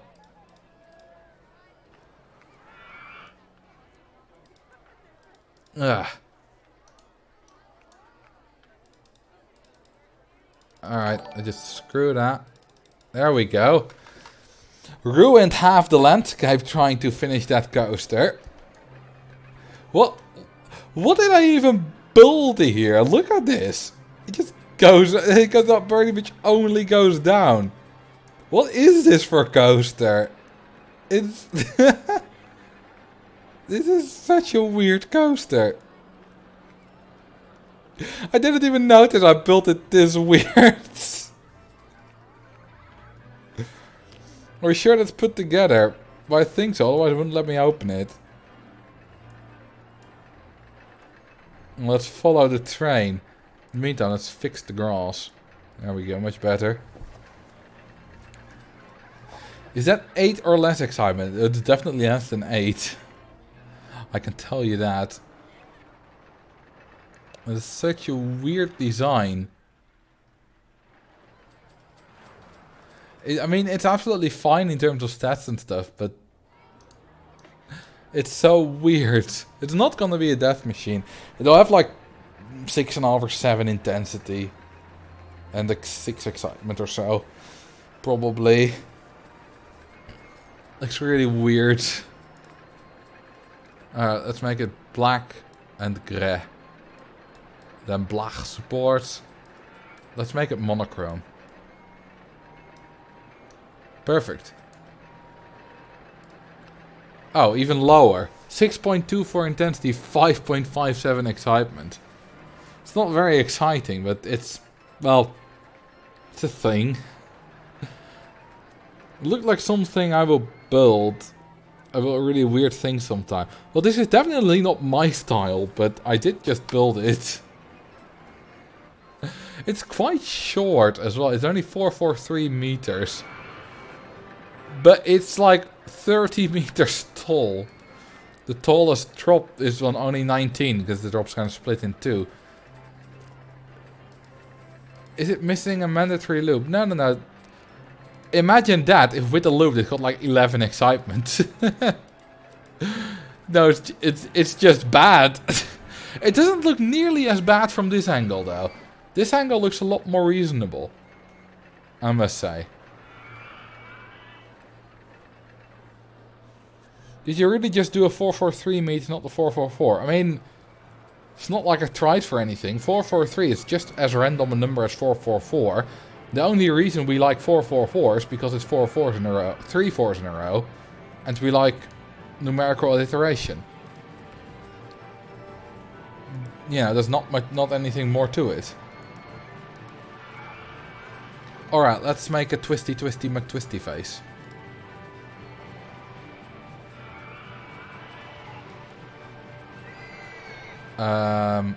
Let's make the station there.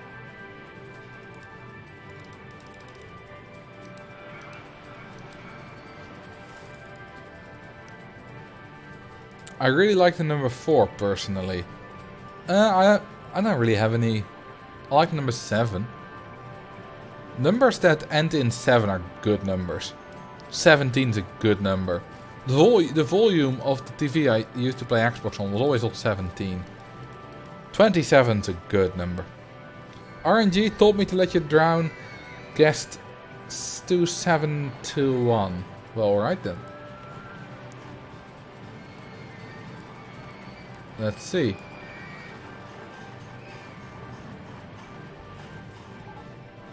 There we go. Thank you for the follow, by the way. Mavericks and the DGMP. 4 times 7 is 28, which is how old I am. You're slightly older than I am.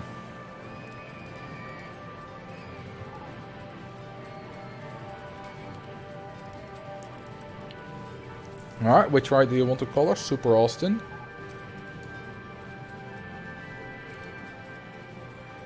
I want to see the twist coat of various colors of orange. We only have 2 shades of orange. So we can't do much more than that. Although this one is gonna be through the loops.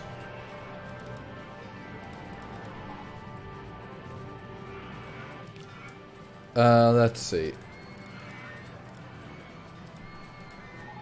Is this aligned? This is not quite aligned. Let's do a photo section here. Once again, not quite aligned. I don't think we can do an S-bend here. Paul, best number. Definitely 17. It's refreshing not to hear the Carousel Candyland music for quite a change. That's true. Let's see how much too fast an S-bend is. Maybe it's alright. 90... Yeah, and that's been alright, actually.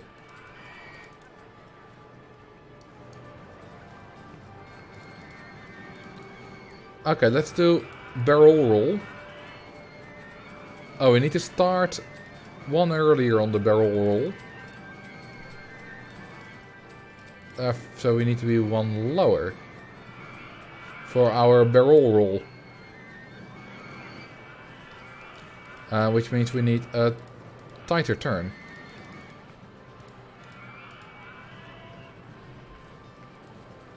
And then... Oh, we need to be one further ahead. Thank you for the follow. Snaefot. Oh, name a ride of your choice. Let's see. What was it? Can you name the red shuttle loop green? Sure. Why not?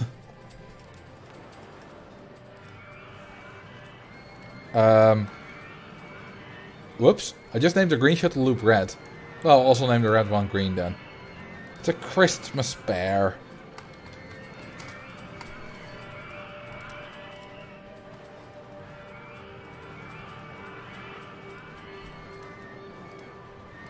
How about this? These barrel rolls. Isn't that nice?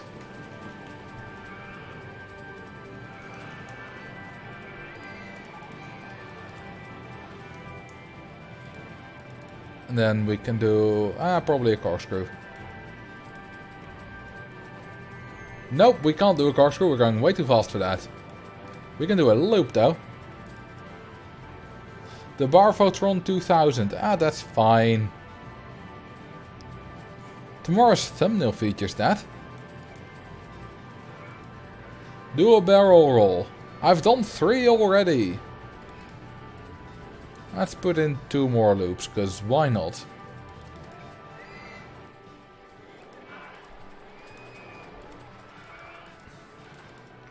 And some of those things. And then we'll do an S-bend to the left. Perfect. Will this be perfect? Yeah, it'll be fine. It'll be fine. Don't worry about it. Can you give the orange coaster 2 alternate color schemes? One all black, one all white, and make the barrel rolls alternatingly black and white? That's a good idea.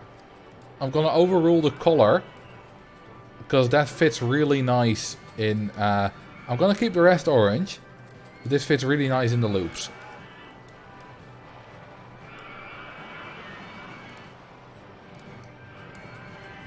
Let's see. White, you white, you white, and you are going to be... Hang on, do I have them all one early? I think they need to be one further along to be in the middle. Yeah, they're not in the middle. Yeah, I need to change that. Because that's not good.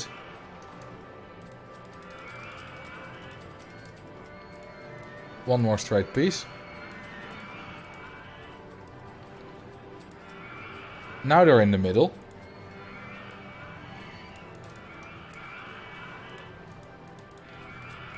Of course, this doesn't align anymore. Which is fine, because I think we can do the barrel rolls one higher.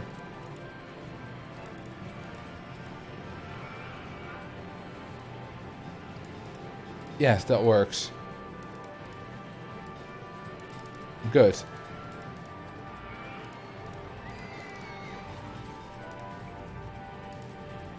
And let's make them white and black.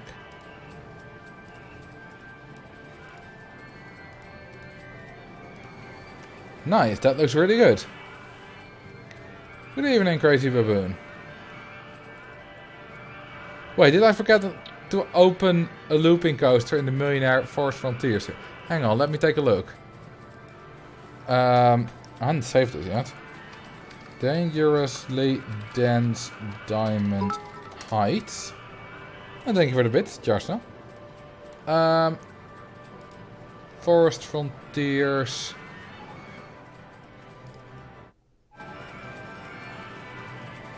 Okay. Is there a looping coaster which I forgot to open? Oh, yeah, there we go. Never opened this thing. It's not even tested. It's not even in launched mode. It's like no one noticed during the stream apparently.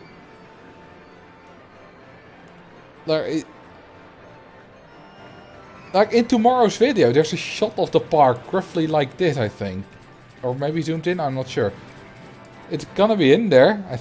Maybe just about not. Maybe it's like the thing. I think it's like this. I think it's not in the shot. I just abandoned it. Well, probably I got distracted by something else and then forgot about it. Which is basically the story of my life, but...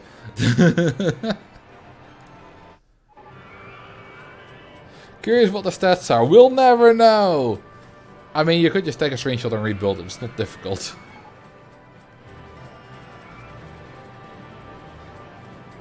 You're screaming at my head watching it. Well, you should have been there on Sunday. Should have told me then. Claustrophobia has broken down. You mean the person with claustrophobia has had the breakdown? Such a surprise. Okay,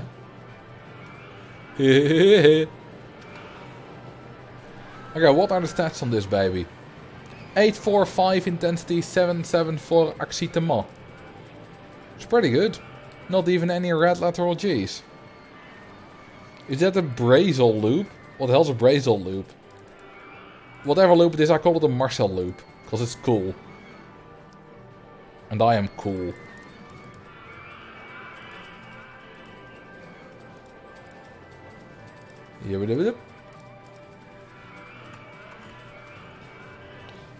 Pretzel. I know Brazel is kind of like pretzel, but I have no idea what Brazel is.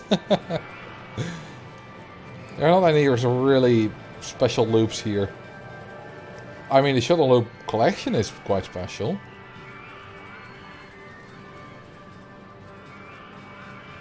Man, Bretzel. With a B.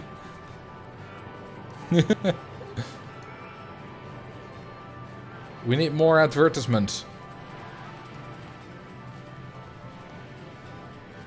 Brazil loop. Oh, I forgot the exit again. Guests will drown. Well, let's hope I'm done with the advertisement in time before any guests drown.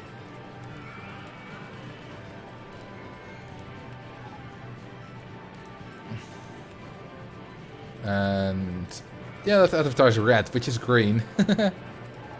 Forgot. I truly forget, Snayford. The thing about me not building exit paths. Oh, looks like I'm too late. Oh, well, rip them. The thing about me forgetting exit path, it's not a bit I'm doing. I just get distracted by... I mean, similar to the ride I didn't open, which we just looked at. I just get distracted by something else and then I forget. It's just a thing, and ride exits... Oh, just in time for them. Seem to be a thing that's really easy to forget for me.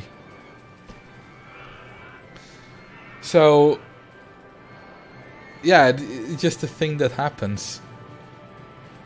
But I think it adds to the stream, it makes it more funny. Yeah, the park rating is not doing too well. 614, down from 999.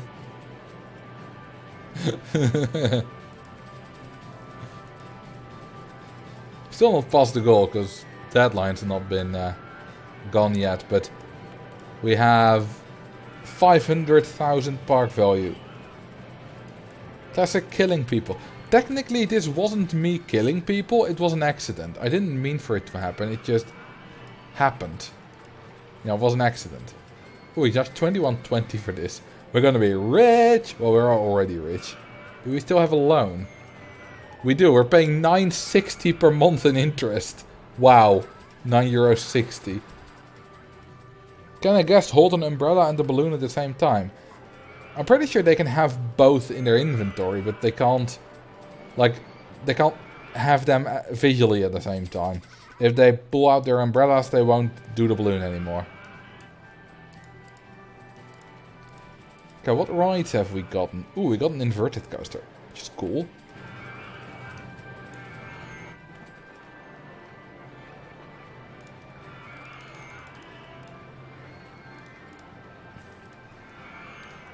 When they look up at the map, the balloon also disappears. Yes, when they go in the maze, I think as well. I think when they, or at least when they jump to look over the hedges. So just put the balloon under the shirt, basically.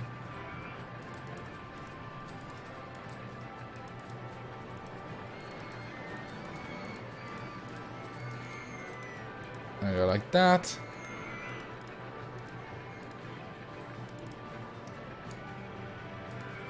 So I have a new neighbor.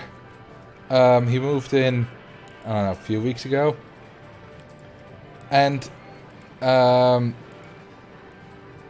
2 days ago, he came to my door saying I made too much food. Would you mind taking some? Some kind of curry. I don't really know what the ingredients were, but I said sure. I like curry. So I had it yesterday. And it was really good. He's a nice guy.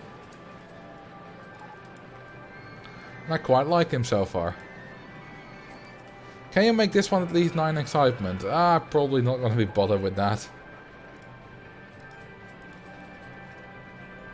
Yeah, that's very nice of him.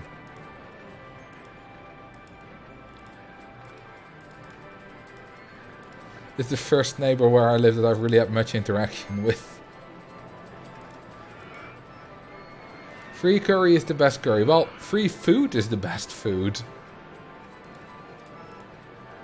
This is a bit short, ain't it? Let's make it a little bit longer, this ride. At least put an inversion in here. There we go, much better. Corkscrew as well. Those neighbors are the best. Sometimes ours give us sushi. I don't like sushi. But I am going to a sushi restaurant with a few friends. This, I think Saturday? See, it's Wednesday now. Yeah, Saturday. But they also have other stuff. Otherwise I would not have gone.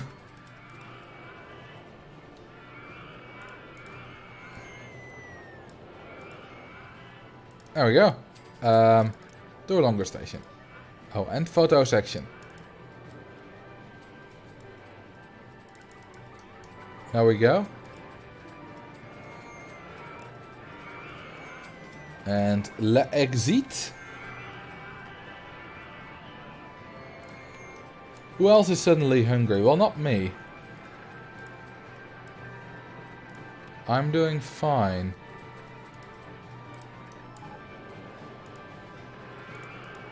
Oh, I just got the bobsleigh coaster. The bobsleigh coaster is probably one of my least favorite to build. There are definitely some that are worse, but the bobsleigh coaster is up there or down there. Either of the two. It's just not pleasant. It's bulky, it's big. It's just not pleasant to build.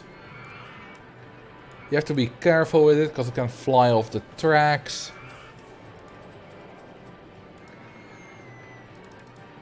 It's just not nice.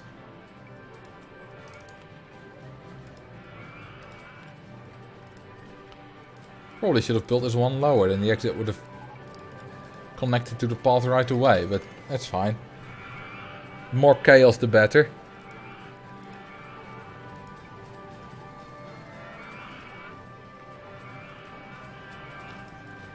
Funny, you're talking about the bobsleigh coaster because I was watching your bobsleigh ride overview from several years ago. Yeah, it was probably quite a terrible video. Well, not necessarily informationally, but... No, that's too harsh. I don't think it was a terrible video, but I think I've improved a lot since then. Let's phrase it that way.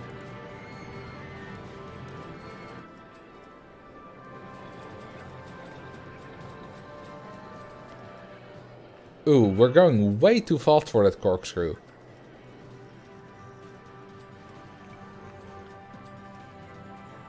Wait, you did it again? What do you mean? This is a... The exit path is perfect here. I did what again? I mean, I did extreme laterals again. Actually, hang on. The intensity might still be fine. I wonder. Might be like 9.9. Oh, you were talking to Donzia. Let's wait for the intensity. It might be good. Meanwhile, I'm gonna have a drink of water. This time I'm not gonna spill it. Like I did last stream. 10.08. See, I was close. Was almost fine.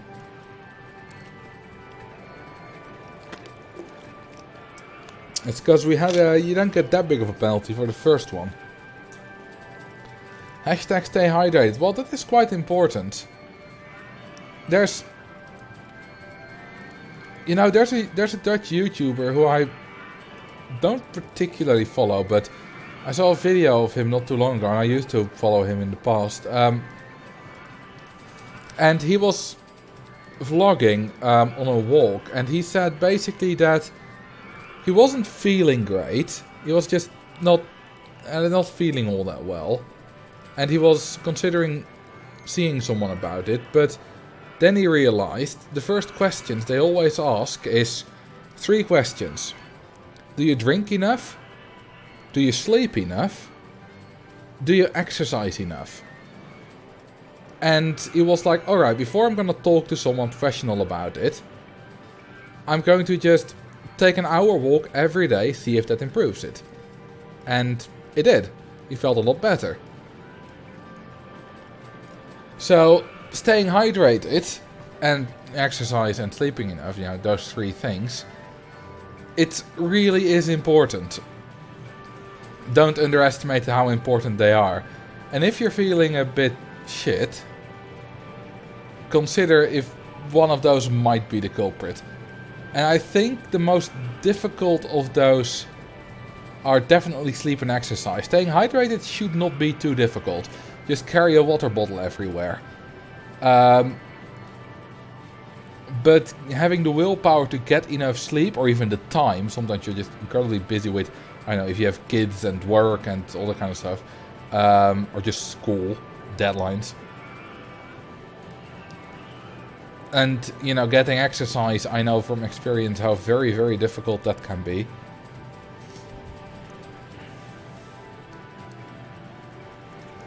Let's take another sip of water. There's always enough time for sleep. It's about setting priorities. I mean, that's technically true. It really is that simple. You're right, but that does not mean it's easy. There's quite a big difference between something being simple and something being easy. I mean, losing weight is incredibly simple. Just eat less, eat healthier, exercise more. It's also incredibly difficult. It's not complicated. Complicated is the opposite of simple. And difficult is the opposite of easy. And that's the thing. Setting priorities for getting enough sleep is very easy. Actually doing it, that's a whole other thing. Now, sleep hasn't been my issue for a long time. Even at my very worst, I was still getting enough sleep and, you know, not going to bed too late, not much more of like 3 PM, not staying up all night. So sleep has always been at least reasonable for me. And hydration as well, but it's the exercise and also healthy eating that's been problematic for me. With losing weight, you're giving up a pleasure, namely eating. With enough sleep, it's giving into pleasure. Sleeping is nice. That's not exactly how it works. Because let's say you have long hours, and then you need to, I don't know, take care of the house, maybe take care of the kids, or, you know, you have long hours at uni, and after that you still need to study or do deadline stuff. Then you have like, you know, you need to go to bed in 1 hour after you're done eating all that kind of stuff. If you go to bed after 1 hour, you basically have no time to yourself. And you're giving up that pleasure. It's still giving up something. Also, once you go to sleep, the next time you're conscious, the next day arrives, which may be terrifying for a variety of reasons.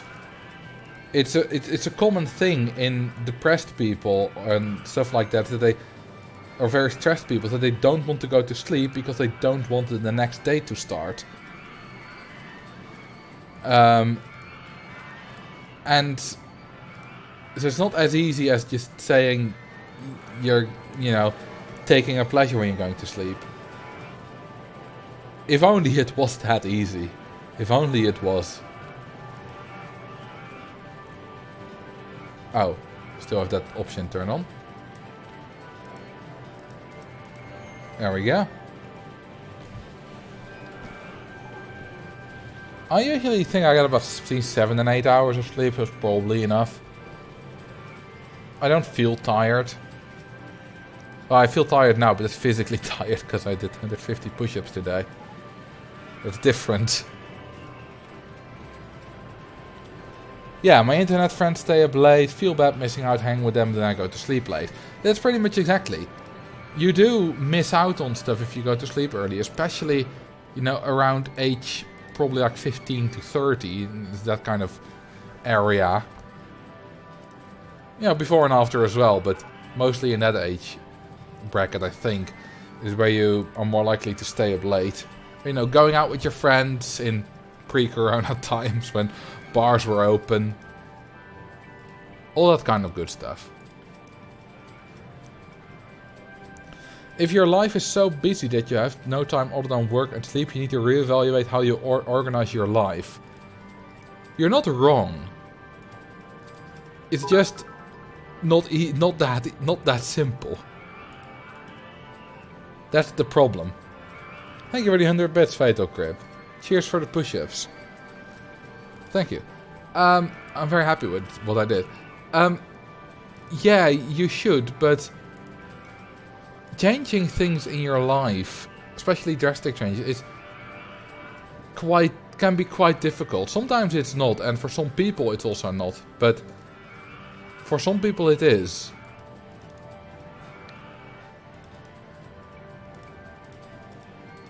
And, especially some people, especially in a certain country that starts with an A and ends with Ika, people need to work 2 jobs to survive. If you then also have, a house to take care of, potentially have children, or have a significant other, or whatever other obligations, it's very easy to not have time for other stuff and, have like 1 hour a day to yourself, but you want to have a little bit more time to yourself, otherwise you go crazy.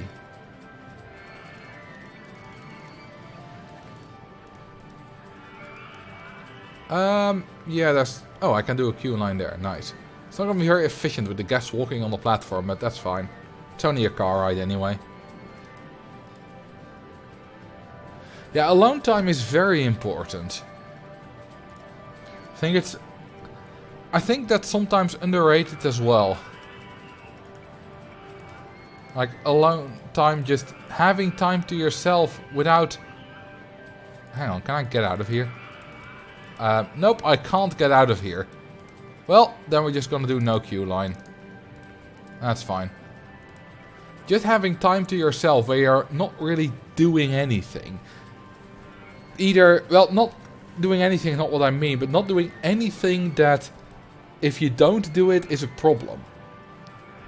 Which I mean, basically doing your hobbies, relaxing. For me, it would be, I don't know, making up some new speed skating statistics list, or, playing Minecraft, stuff like that. I think it's very important to have at least one hobby that if you don't do it, it doesn't matter.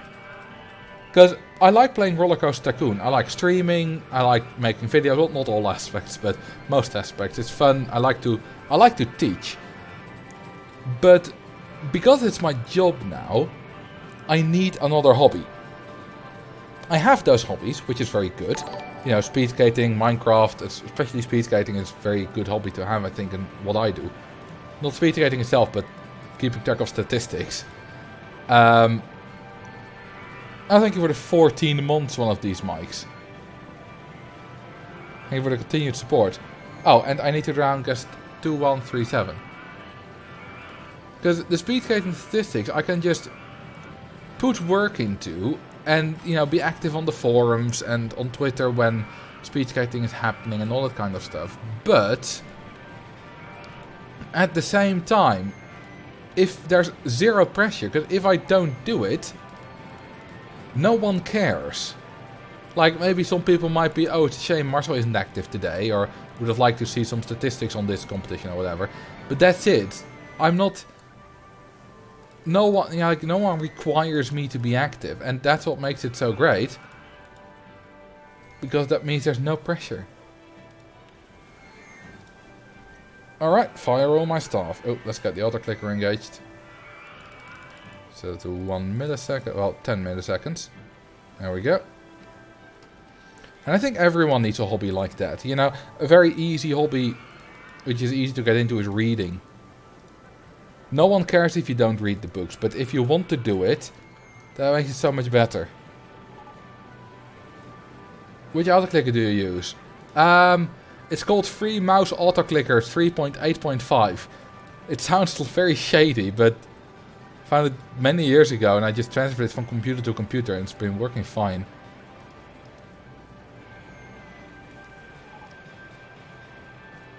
Hang on, Crazy Baboon, what kind of coaster do you want me to build? I have access to these.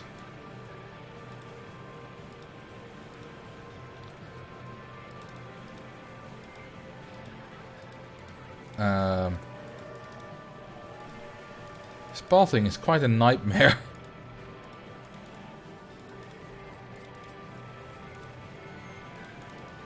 My god. Yeah, of course I can't connect it there either. Good old Woody, alright. Nope, that doesn't work. Let's go that way then.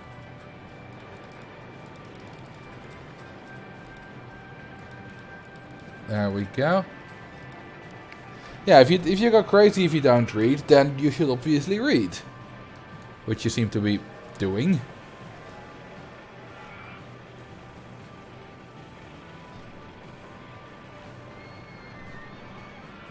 I don't read, actually, which is not something I'm particularly, you know...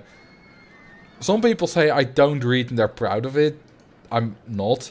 It's just a thing.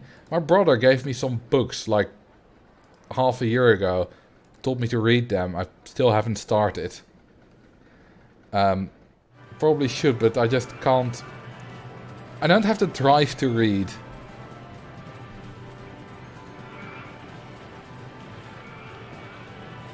Do all the Ferris wheels in black. That's not how this works. There's a little thing under the... No, actually, the Ferris wheels. Ferris wheels are fine, because they're not rainbow. The rainbow Ferris wheels you wouldn't be able to recolor. And it says that in the disclaimer, but... This Ferris wheel, you only get one Ferris wheel, though.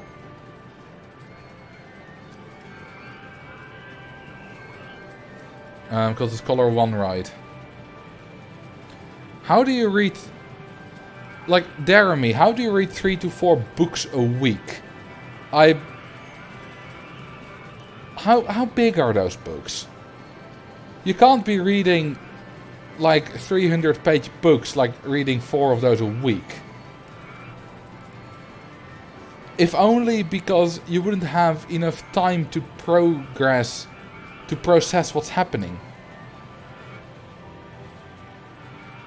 Like a short, like if they're 50-page books, then that's not particularly difficult. But the thing with books is also, you shouldn't, at least how I see it, that's not rule or anything, but you know, how I see it, I wouldn't want to read 3 books a week, because you need some time to process the storylines of books and the drama and all that kind of stuff. Why do I keep building these as invalid positions? Can I just go under this? I can.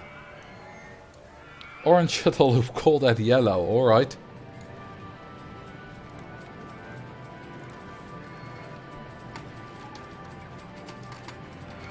Yellow. Speed reading is a thing. Yeah, but why would you want to speed read? Genuine question. Like, literally, why would you want to speed read if it's for entertainment?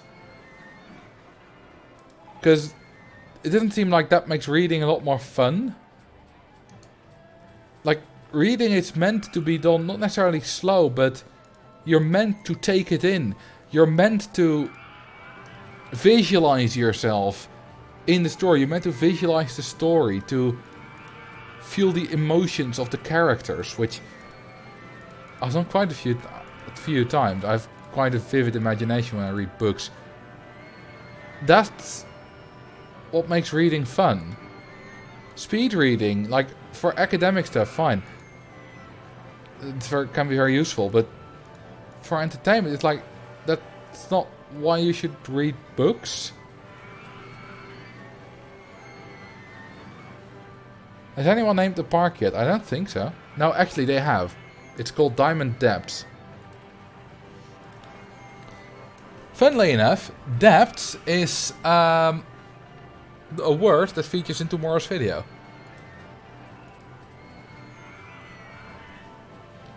Yeah, it's like watching a movie in fast forward. Like, it's like people watching YouTube in fast forward. I know quite a lot of you do that. Like, you've told me about it before. Like, if I'm watching a Tom Scott video, for example, or like, I don't know, a Spirit of the Law video, but Age of Empires, why would I like, they choose their delivery speed deliberately because that makes the content the best, what they think is best, and like, why would I want to watch that faster? Some YouTubers talk so slow. Well, some people say that about me. I talk fairly slow in my videos. So you might be watching me at a higher speed. Be honest, do you? Imagine being an author and hearing students are being told to speed read your material. Well, students I can understand, because learning stuff takes a long time. And speed reading, if that saves time on learning, that's different.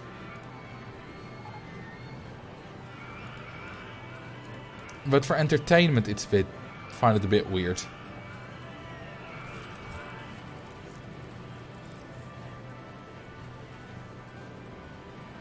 Oh yeah, Tom Scott watches YouTube at fast. He said it in a park bench video about why he couldn't show us the artificial sun. I think it's even like ×2. Because he was going to show it to Matt. And then it started off... because he had uploaded it to YouTube, the bit he couldn't show it, but you know, private video, unlisted. And then it started off with like, with his monologue at like crazy speeds.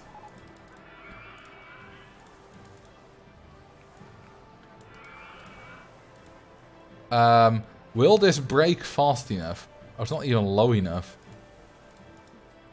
Okay, you know what, I'm just gonna bank the turn. Or it was too low, I mean.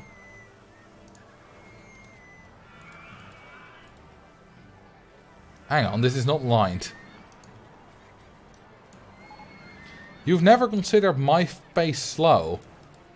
Well, my pace is fairly slow. So, I don't know, there are many YouTubers that talk much slower than I do on videos.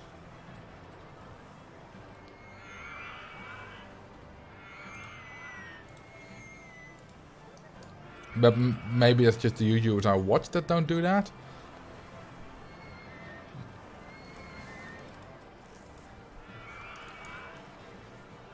Let's go up with the...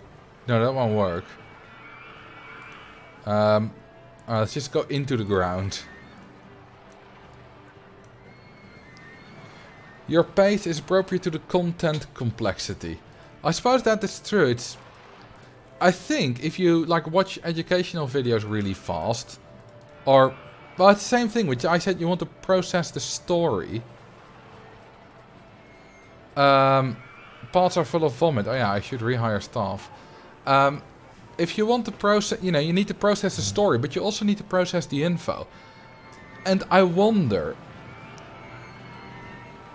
really wonder if with all the people saying you should speed read, I wonder if that is actually detrimental.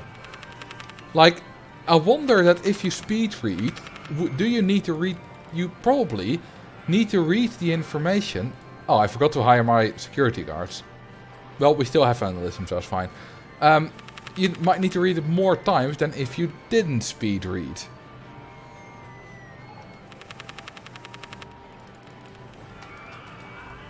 Oh yeah, I have no exit line. I was gonna forget that, but thank you.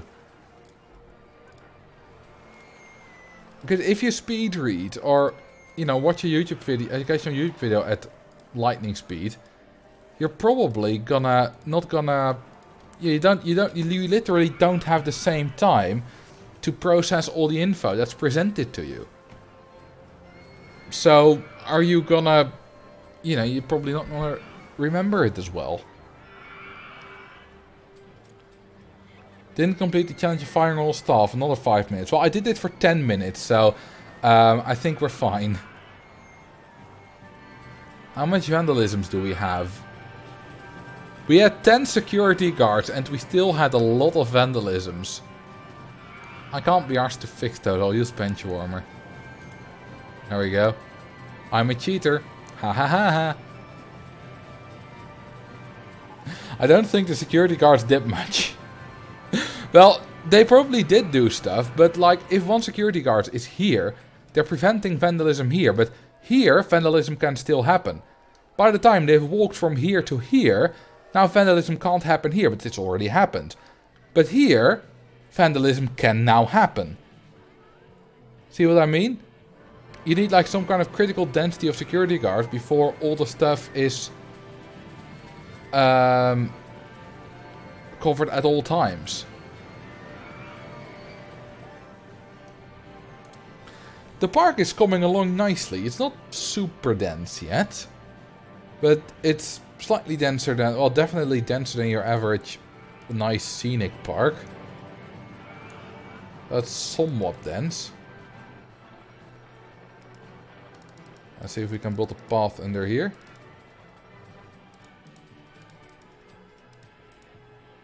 Okay, we can't go either direction. How's that possible? Oh, that's the Indiana Jane Railroad.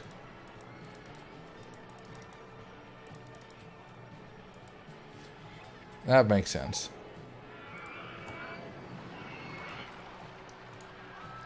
Also, I said either direction, but either only really applies if you have two. We have 3 directions, which I couldn't go in. The banks on the wooden coaster would always make me feel uncomfortable. What do you mean? Banked turns are nice. And then we go that way. And that way. And I'm gonna connect something here as well. Lots of path connections. There's a tip. There's a Top Gear top tip. Lots of path connections everywhere. That makes your park much more navigable by the guests.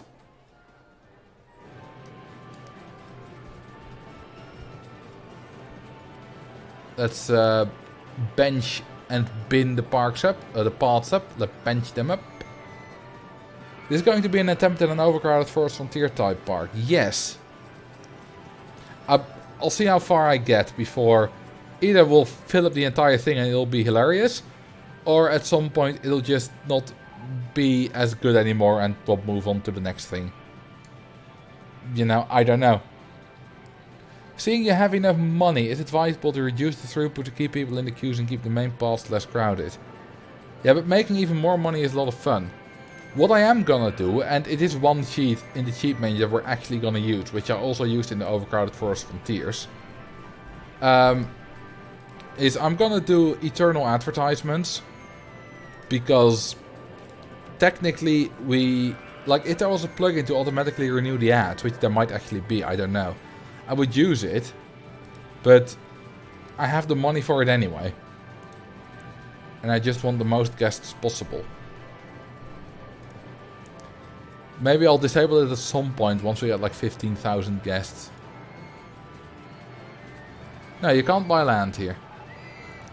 Ask a geography question. Has it been asked yet? Nope. How much water is in your country? You mean how much liters? I don't know. I mean, we're quite a wet bunch. With a lot of big rivers. I mean, big, not big compared to like the Nile and stuff. You can run the free entry ad on a park that already has free entry. Yeah, but it's a lot less effective if your entry is free. Thank you for the follow, the real Wispy. I mean, we have a lot of lakes. Not as much as like Finland, but we have a lot of lakes, especially in Friesland. We have a lot of rivers, as I said. We have a coastline. We have the IJsselmeer. We have swampy stuff. We have a lot of, you know, cool stuff. Watery, wet stuff.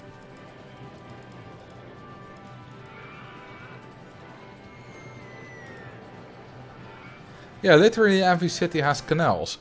I live like 50 meters away from one. Is there a place I can view the quotes without context? I don't think there's like one big place, but you can do just quote, exclamation mark quote, and it'll pull up a random one.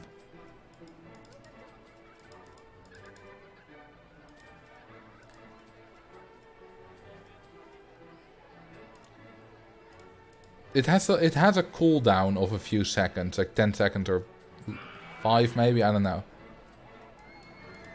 Bigger and Pokemon here. I was probably talking about Arcanine.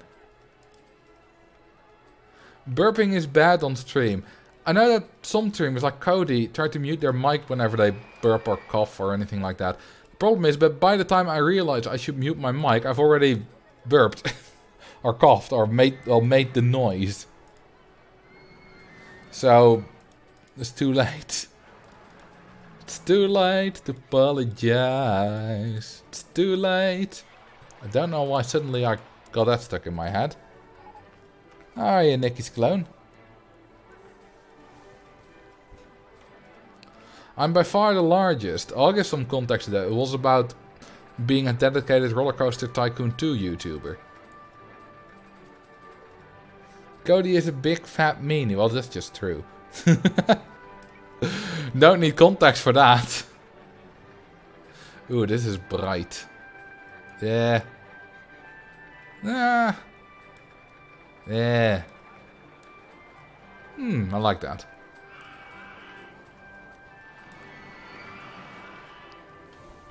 Burn, baby, burn.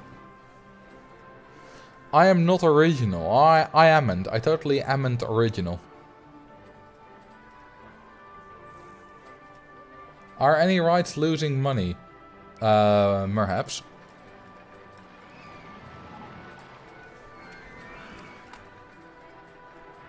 Let's see. Are any rides losing monies? Yes, car ride 1.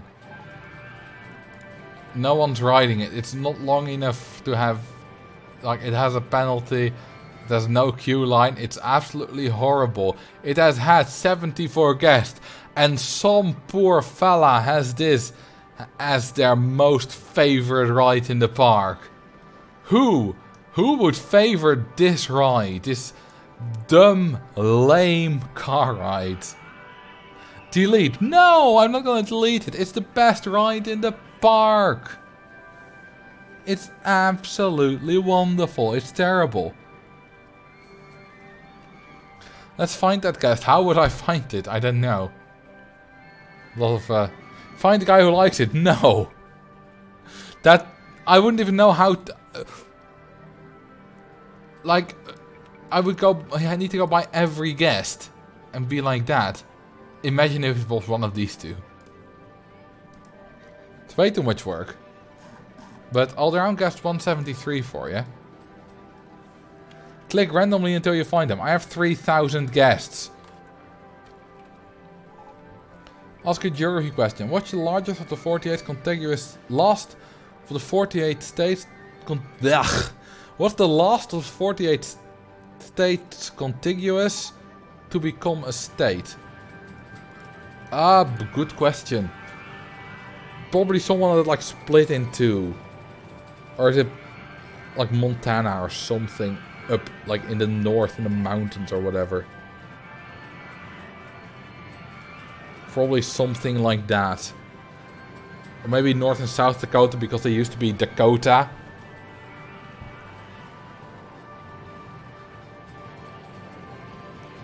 I don't know.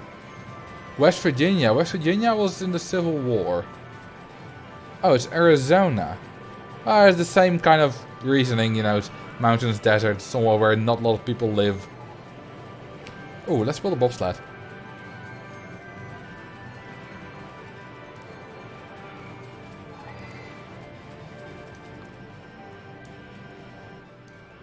Let's build it next to this path I recently built.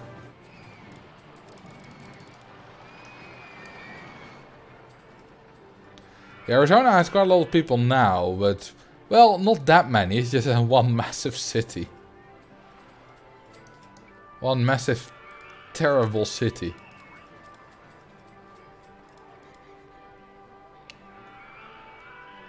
What's this music compilation? It's just a lot of different themes playing at once. Phoenix isn't that bad, just ugly. I'm pretty sure Phoenix is a pretty terrible city. Infrastructure-wise. It's very sprawling. Which means you probably can't bike anywhere. So, yeah. I wouldn't like that. That's what I meant with terrible. Like, the people are probably wonderful. Although, from what I've heard, it's probably not as bad as Houston.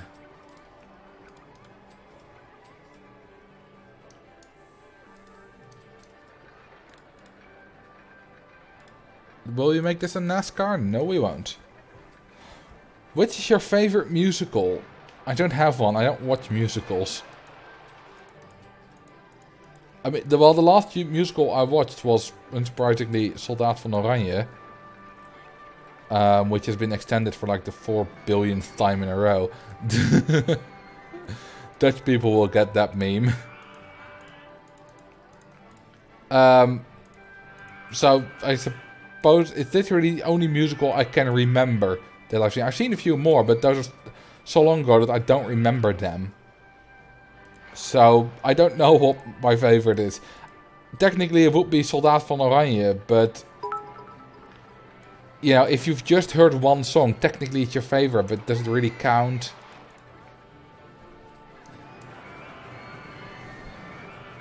Thank you for the 400 bits, Donzia. Can we get some ducks? Sure. Great ducks. Why is it some guests can't board certain rides by themselves? Because there are quite a few... Yeah, there are just not vehicles priced for single riders. That's how it works.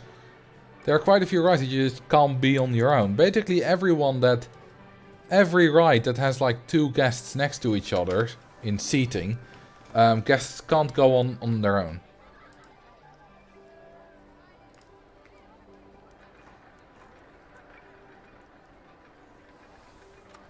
Yeah, Bohemian Rhapsody has a musical.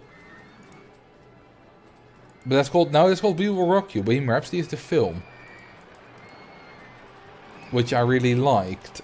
I think it's the last movie I saw in theaters. It's like 2018. Last time I went to the cinema. I don't go to the cinema very often. Is that connected? Yes, it is. I like the movie.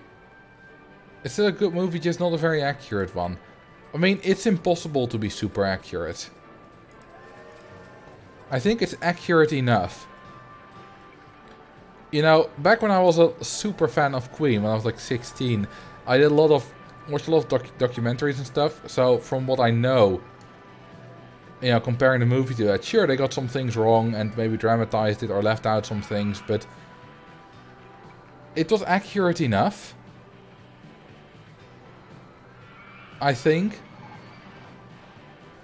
I'm generally not that anal about movies being super accurate to the book, and Queen Real Life will call the book here. It's same with, you know, the Harry Potter subreddit.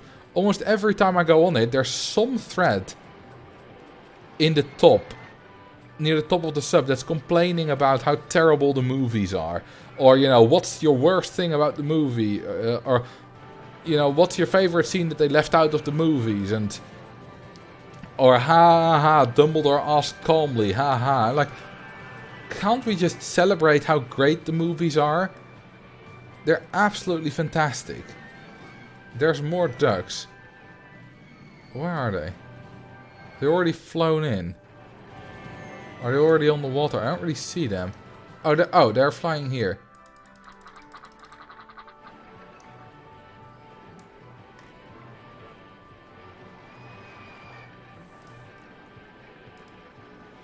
But that comes back to my earlier philosophy, which I talked about on Sunday. It's just, why waste your time complaining about so many things? I'm just happy with what we have, and if there's anything worth complaining about that can improve stuff, then I'll complain about it. But complaining about the Harry Potter movies isn't gonna magically make them better or different.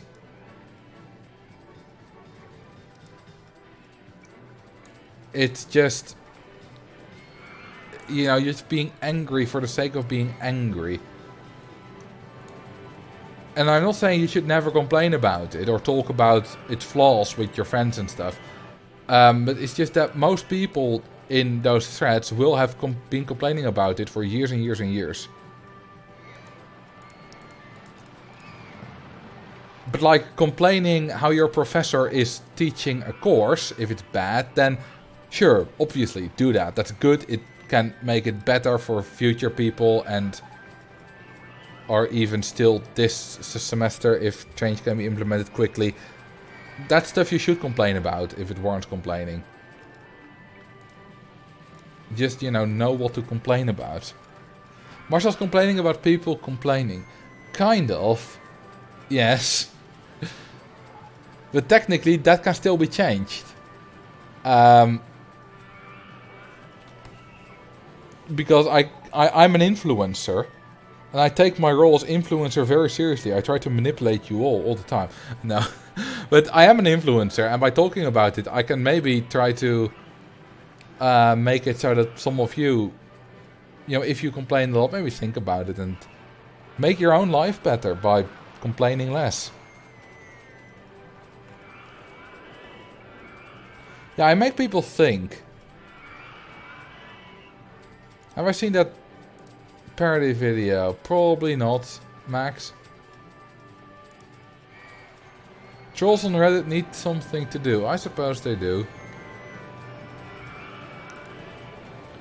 Hang on. Aren't there some... Yeah, there are thrill rides. Let's reach your thrill rides. I wonder what the third thrill ride is, because we've had these two since the start. Should I link it here? I mean, if you want to. I'm not going to watch it on stream, but sure, if you want to link it.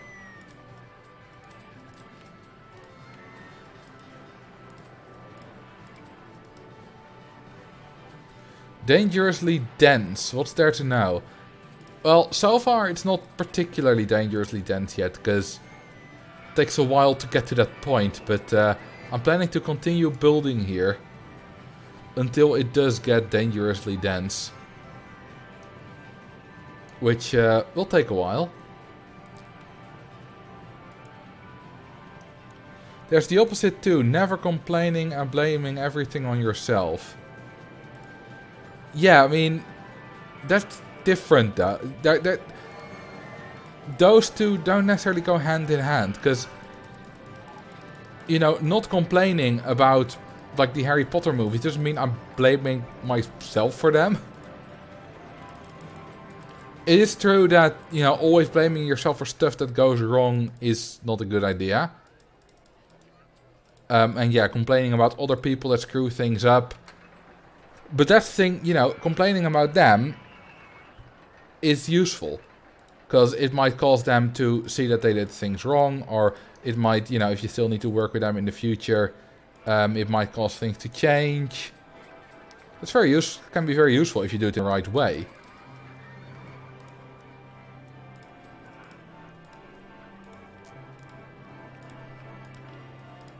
But, you know, what I see on Reddit, and I do feel sorry for those people, people that are, you know, making long, angry rants about, you know, kids, like, you know, 3-year-old kids who make a little bit of noise on airplanes.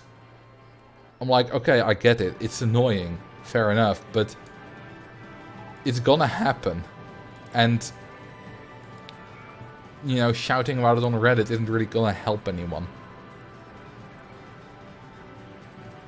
And it's not gonna help yourself either.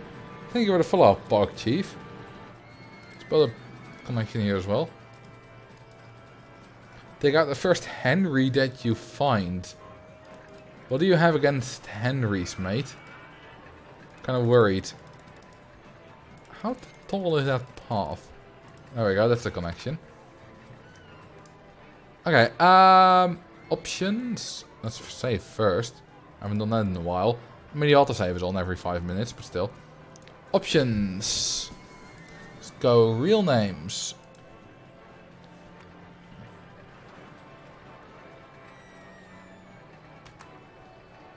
Let's see. Let's go to... no, we need to be at the end of page 1.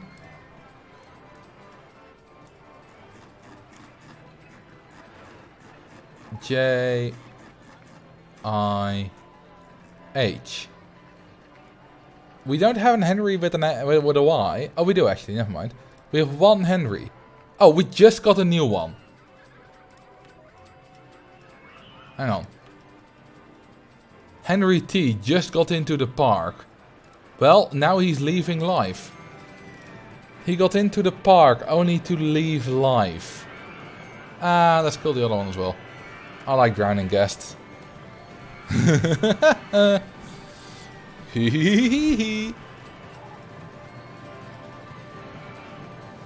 Die! Die! Chant it with me. Die! Die! Oh, I love doing that. I love killing.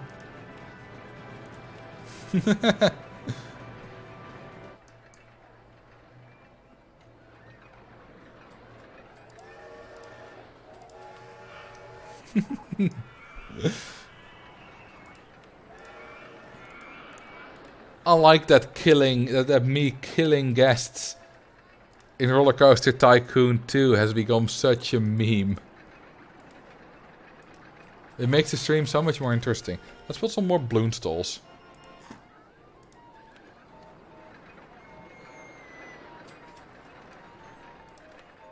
Let's make it dark olive green.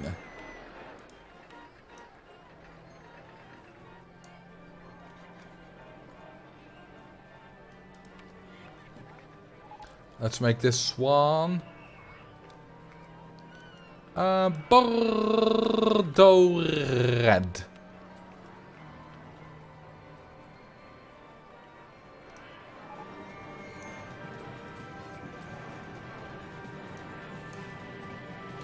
See, do we have any other extra parts? Yes, we do here. Let's make it dark green. One day I hope killing people on path with roller coasters and an RCT... Kind of like bowling in RCT3, but actually killing guests. You can also just do this. Guests exploding everywhere. That kills them good.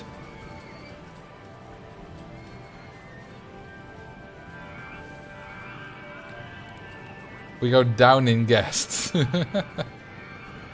Quite suddenly. Does that not tank your park rating? Oh, technically they're not killed. They're just deleted and replaced with an explosion. It's a plugin. Used to be a cheat. Jokes on them. I poisoned the pizzas with C4. It's everything must die. I think by Gymnasiast, and it includes the explode guests option.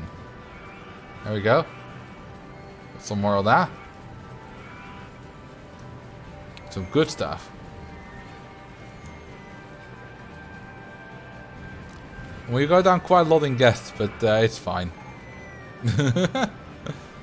Absolutely fine. We're making plenty of money anyway.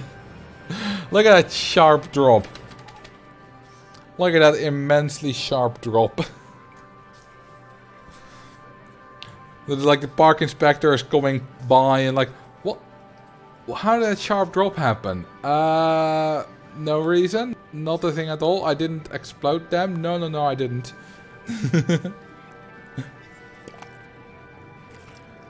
A heartwarming hello.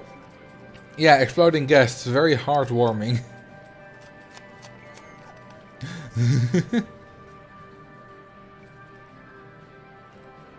That chat was not taken by the window in the game.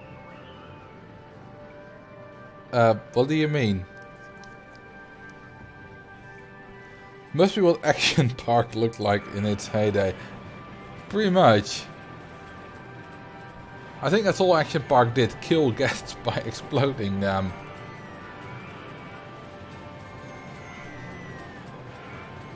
Your big notes, were they not in the game? I don't know. Maybe some people like exploding. Ooh, we got our go-karts. I like a good go-karts. Let's see, I need to position the station in a good place. There we go, this'll do. Actually. Yeah, this'll do. Build it underground and still try to get more than 5 or 6 excitement. No. I'm not gonna make it that big. Also, I think that's like divided by 4, so I think that's gonna be very difficult. You need like 20 for that.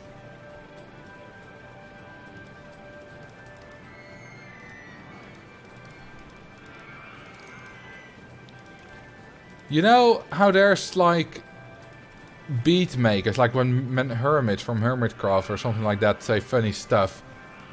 Like Mumbo Jumbo with his sugarcane brick wall. What was it? Like, I forgot what it exactly was. Something with sugarcane and brick walls.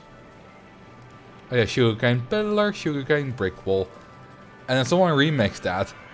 Someone should do that for some of the stuff I say. You can probably make quite a good remix from that.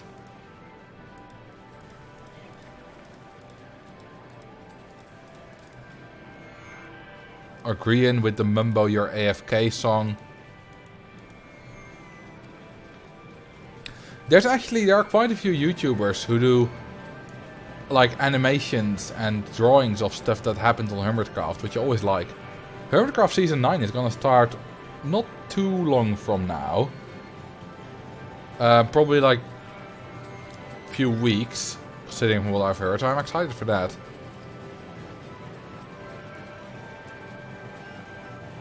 Spark is getting louder and louder. do let me know when it becomes too loud. I'll turn down the volume. Are you going to try and do the overcrowded park with Forest Frontiers? I might add... yeah, I might add like...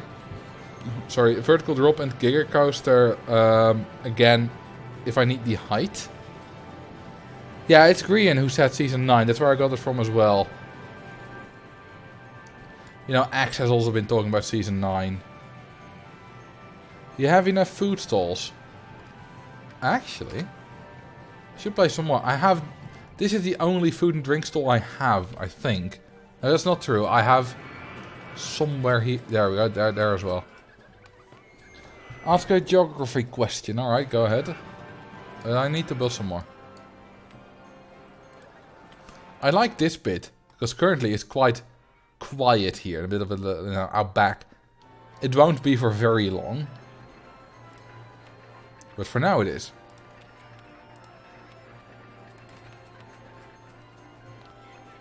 Ice cream. In for a kiosk. How much is the radius of the moon? Isn't it like 1500 kilometers? Roughly. Which is a fourth of the Earth.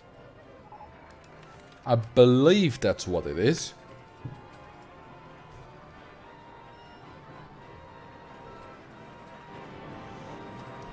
Ooh, and it gets louder again. Let's build a compact inverter. We don't have that one. Yeah, it's not exactly geography, but I know the answer anyway. Please, I think I got it right. 1737.4 kilometers. Okay, so I was close enough. Roughly a fourth of the Earth.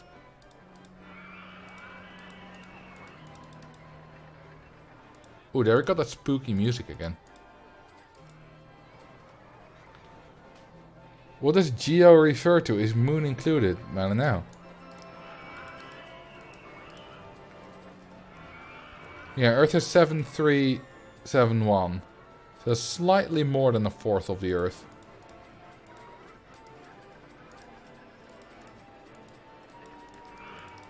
Geo means Earth. Yeah, but there's Earth on the moon. Like, if you're on the moon and you're digging in, like, sand and stuff, you can call that Earth. You know, you're digging in Earth. You know, Earth bending on the moon.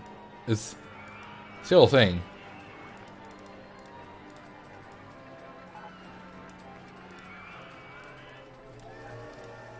Yeah, no, let's do that.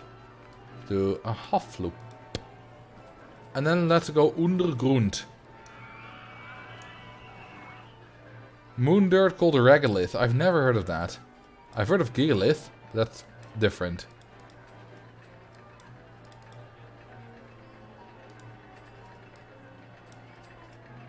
And... Kadang!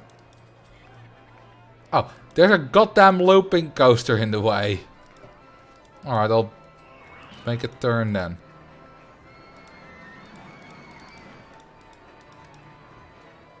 That looping coaster has been haunting me again.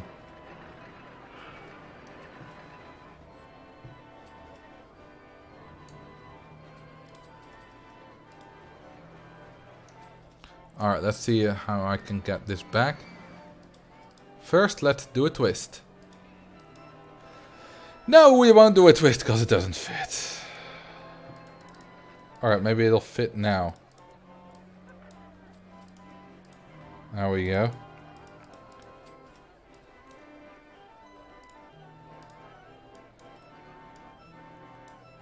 Sometimes I'm losing the will to live. Which is kind of what the Merce video is about, losing the will to live. Sometimes when certain things happen, I just lose the will to live in Roller Coaster Tycoon.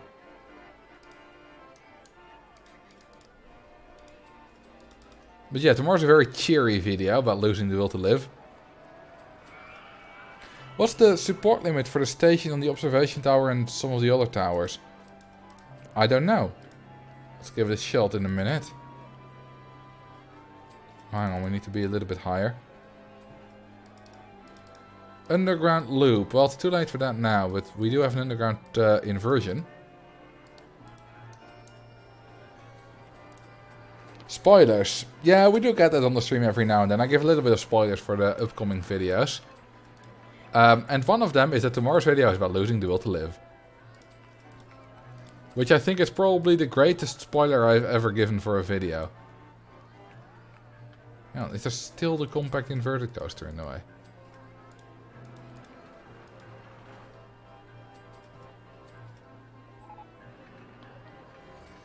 Since you lost your will to live, drown a guest named Marcel. Alright. I don't think Marcel is a name in this game, but I'm not sure. You can always rename one, of course. Marlon? Mark? Marcus. Marcy. Well, Marcela is a thing. So, you know, the female version. Oh, this is Mark. Let's make it Marcel V. There we go. Oh, I can't drown them outside of the park. He died. Yeah, I died for your sins. I mean, people have literally called me Roller Coaster Tycoon Jesus. So, I sort of died for your sins. Pop is balloon. There you go. I died for your Roller Coaster Tycoon 2 sins. You know, unbank a turn that should be banked. Drowning guests on purpose. You know, building a mini sus. Using salmon pink. They're all sins that I die for. Hope to see you on with your brother again too. Oh, we may do that again. We'll see when. But yeah, he'll probably come back at some point. I like this compact inverted coaster. Thank you. Let's follow it.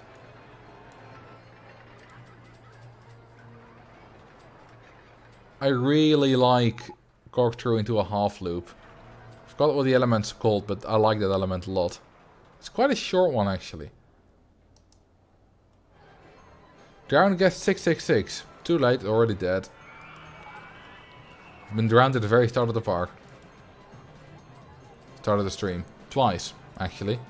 We got 3 elephants dancing in the queue line. Wow. 5-8-5 excitement, 8-11 intensity. That's not a great ratio, but it's fine. It's because it's quite short, I think. And it goes quite fast. It's fairly excessive G's.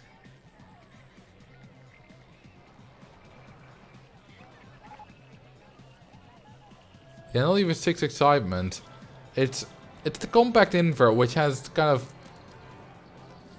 It could be worse, but it doesn't have great stats.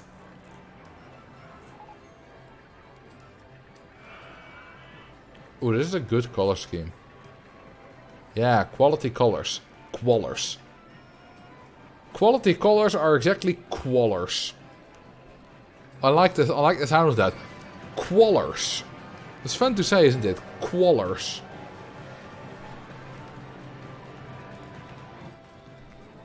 I would use that more often, like heist, but I don't say quality colors very often. Oh, we got more thrill rides. Good.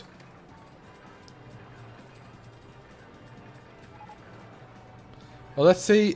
Oh, it doesn't seem to have a support limit, these tower ride stuff. Which is what I expected, to be honest.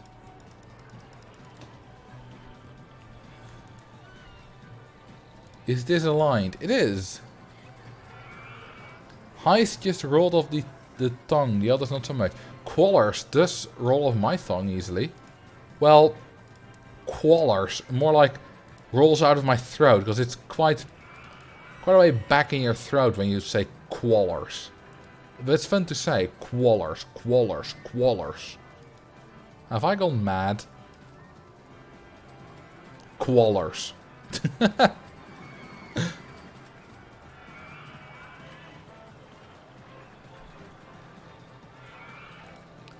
Alright. Oh, that's not going very fast. How long will you stream? I don't know. Not for that much longer though. But stream's not quite over yet. Alright, that seems like a good height.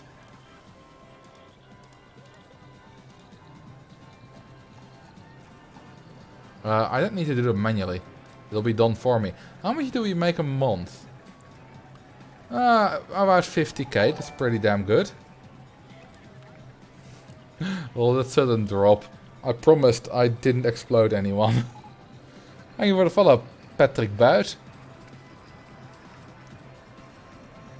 Yeah, it's Quallers. It's the first one, which Donzia said. And it's definitely with a U as well. With the second U. Quallers. Can you launch the first group of riders into low Earth orbit? No.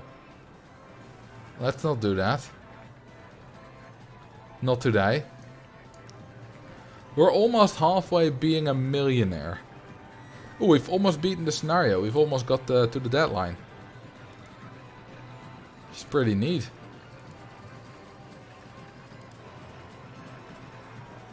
Park value hasn't improved for a while. I can make it improve a lot.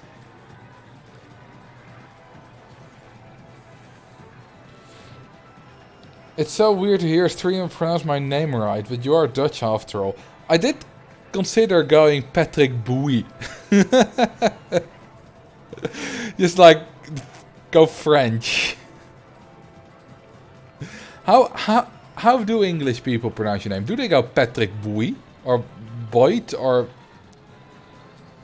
The U is not really a sound that exists outside of... Well, outside of Dutch maybe, but at least not in English. It's like... Buoyed or buoy. I mean, it's bout in Dutch. Bout. Patrick Bout. It's probably your first and last name, if I guess. But that's... They usually say Buoyed. That's so funny. Alright, let's build an inverted chip.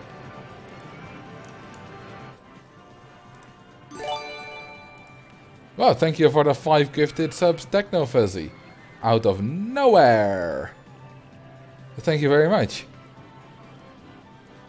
For the support. I see agoraphobia and claustrophobia are still going strong. Yes, they still have a lot of guests. Still get full trains. Actually, I'll have a look in a minute, but they might be the most profitable rides in the park as well. Oh.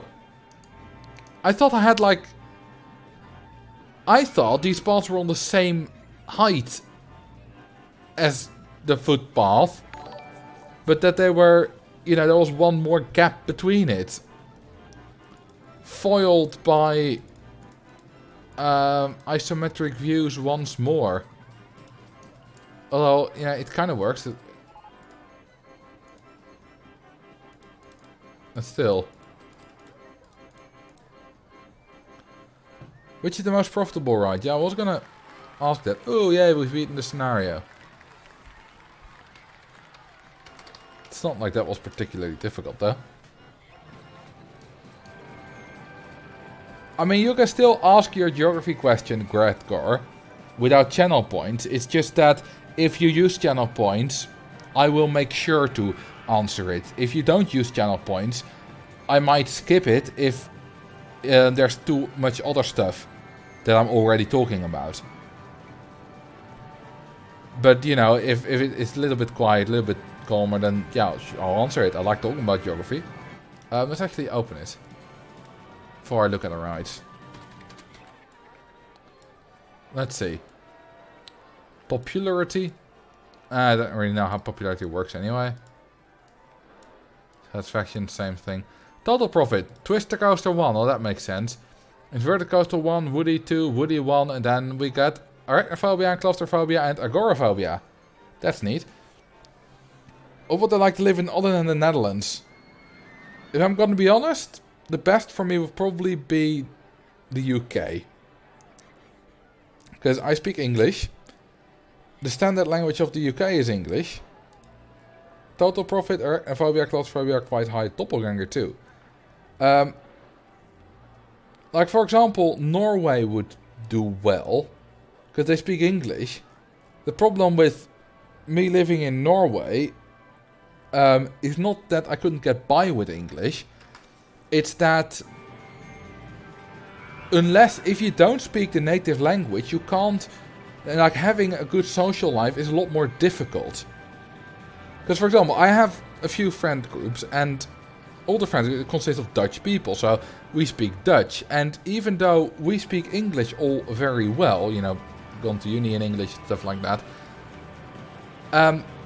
We prefer to speak Dutch. We might throw English in every now and then, well, fairly often, but generally we speak Dutch because it's still a lot easier, no matter how well we speak English. And I would absolutely hate to have to speak English every time just because there's a foreign guy in the friend group. It's very annoying to have to speak English. That's also why you often see when there's like people living in a student house, they say, you know, we have a room, no foreign students. Because once you have a foreign student, you constantly feel the need to speak English. You know, in your kitchen, in your own home. You just want to be as relaxing as possible and, you know, just speak Dutch with each other, not have to speak English just because some non-Dutch speaking dude is nearby. And that would be the problem with me living in Norway. Yeah, you say high cost of living. I'm ignoring all that stuff. I'm assuming money and visas and whatever is not a problem. But yeah, that's why I wouldn't want to live there. But the UK is fine, because I speak English, and their main language is English, so that will work. Hey, thank you for the raid, Wrestling with Cats. I know that name. Have I raided you before, or have I watched you before? I'm not sure, but welcome everyone. How you doing?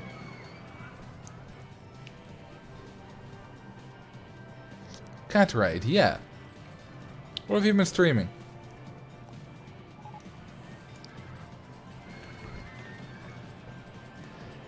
Yeah, that's annoying in uni when we have a class in English and some people are English and you have to form groups for their homework and accidentally get one that only speaks English and not German. Well, I think in that, you know, for uni I never really had that much of a problem with it.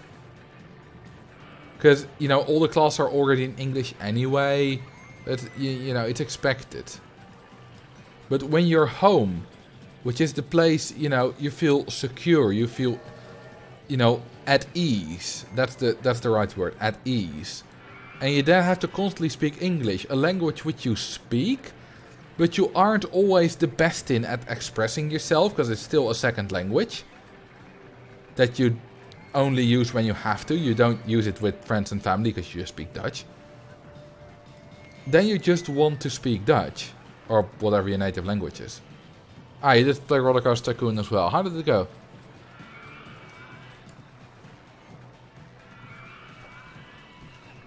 Oh, for you most classes are in German. Yeah, for me all classes were in English. Ooh, that's a bit dangerous. Let's make it a little bit slower. Oh, thank you for the follow. Earzian the Dwarf. Most people pick up a language pretty fast when they're completely surrounded by it. Yeah, but that adjustment time is going to be probably still quite a while. Especially, and I imagine Norway will probably be fairly similar to the Netherlands. You know, if I would try to, for example, talk with someone in a grocery store, you know, cashier or whatever, and they notice that I don't speak Norwegian, they'll probably switch to English. At least that's what Dutch people do. And some people have complained that it's difficult to learn Dutch because Dutch people will switch to English as soon as they learn that you don't speak Dutch. And yeah, I would do that too, so that's totally legit, that happens.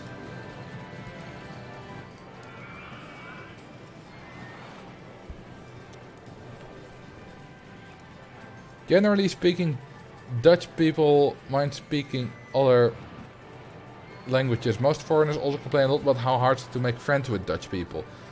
That's just culture differences. I have a very easy time making friends. Basically, you know, if I'm in a new community, if I'm, you know, be it online or in real life, or be it someone, you know, if I meet people that I interact with frequently, I very easily make friends. And they're always Dutch people.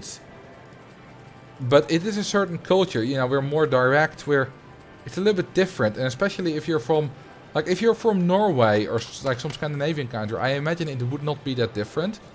Scandinavian countries are also famous for being cold and distant and stuff. But if you're from America, where, you know, everyone smiles at everyone on the street and the waiters are always, you know, so friendly that they will all, you know, they will wipe your ass for you and stuff like that, then yeah, it's going to be quite a big culture shock.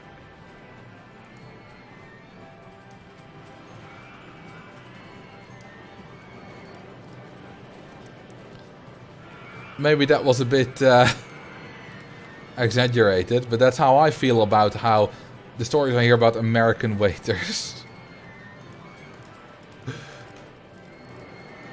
And it's funny that Americans in the Netherlands think Dutch waiters are rude. But Dutch people in America think American waiters are fake and fake nice. It's what you're used to. It's not that one is better than the other, it's just that what you're used to influences what you think of other cultures, which is obvious, but it's not something you think about always. Yeah, the tipping system as well, which is a bit weird.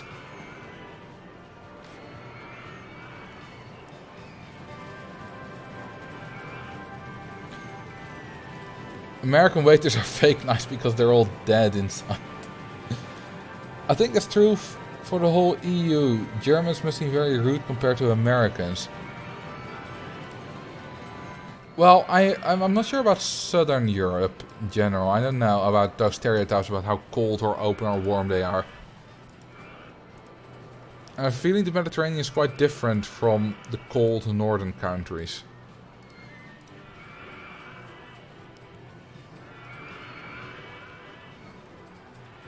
Well, I do know that waiters can't earn below minimum wage. Their standard wage is below minimum wage, and tips make it often more than minimum wage. But if tips don't make it more than minimum wage, they still have, the employer has to compensate and make it minimum wage.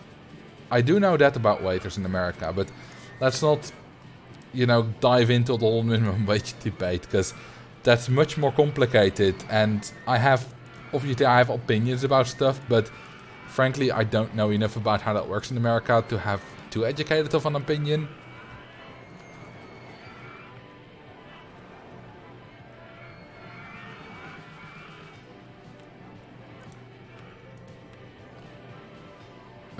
Let's go like that. I have a question though to Americans. Is it true that, if you're at, dining at like 6 p.m. or something, they often want to have you out of the restaurant by 8 or 7:30 or something like that, so that the next people can take your table? Is that true?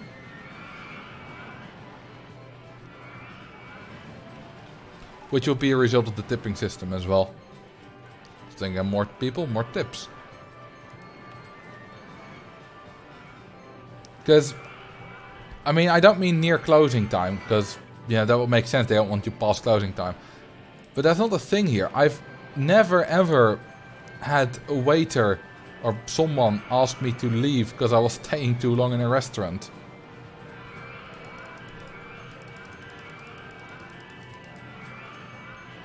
Not sure about that one since I don't eat out enough. Fair enough.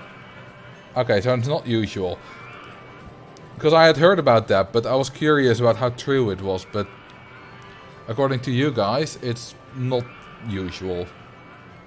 Which makes sense. Reddit stuff is often sensationalized, or something happens once and then they complain about it, and then they act like they...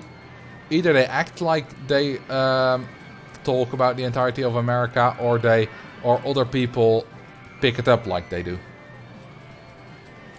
I've worked in a few restaurants and it depends. If it's late, it's usually extremely busy or they have a lot of reservation. The restaurant will try to have you out after a certain time, but otherwise it doesn't happen too much. Okay, that does kind of make sense, I suppose. I don't think I really go to extremely busy restaurants ever. I don't really go to restaurants all that often.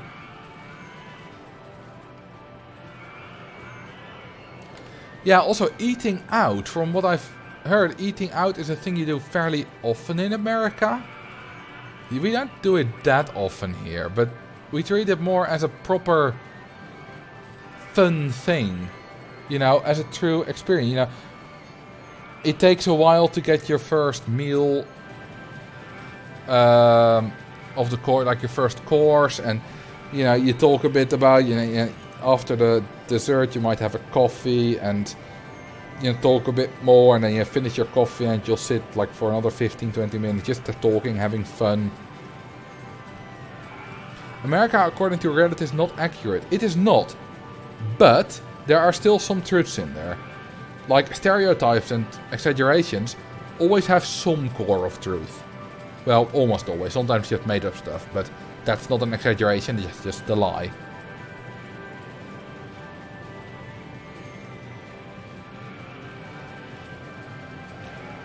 But, alright. I think that's gonna be about it for this stream. Can you zoom and show us the whole park? Well, there you go. I think this would already count as a fairly dense Diamond Heights. I mean, it's not nearly near Forest Frontiers levels, obviously. We've only been one stream. But most people would find this park quite dense. We've been going at it for slightly less than 3 hours. I mean, streams were going slightly more, but we didn't start building the park immediately at the start. So yeah, I think I'll do this once a week. So on Sunday probably something else, and then next Wednesday again. Probably. I'll definitely give this a second episode because I'm enjoying this so far. Alright, let's see who I can find to raid on Twitch. Let's see. Snappy is playing Truck Simulator. She's a good backup, but let's first see. There's a Roller Coaster Tycoon stream. That's Roller Coaster Tycoon 3. Oh, this guy's playing Roller Coaster Tycoon 1. There we go. Oh, it's classic, actually. Alright, he's called Mickle Mackle. Thank you very much for the live stream. Thank you for being here. Thank you for making my evening a nice evening. And I'll see you in the next live stream. Have a good time at this guy's stream. See you next time. Drink enough water. Get enough sleep. Good night.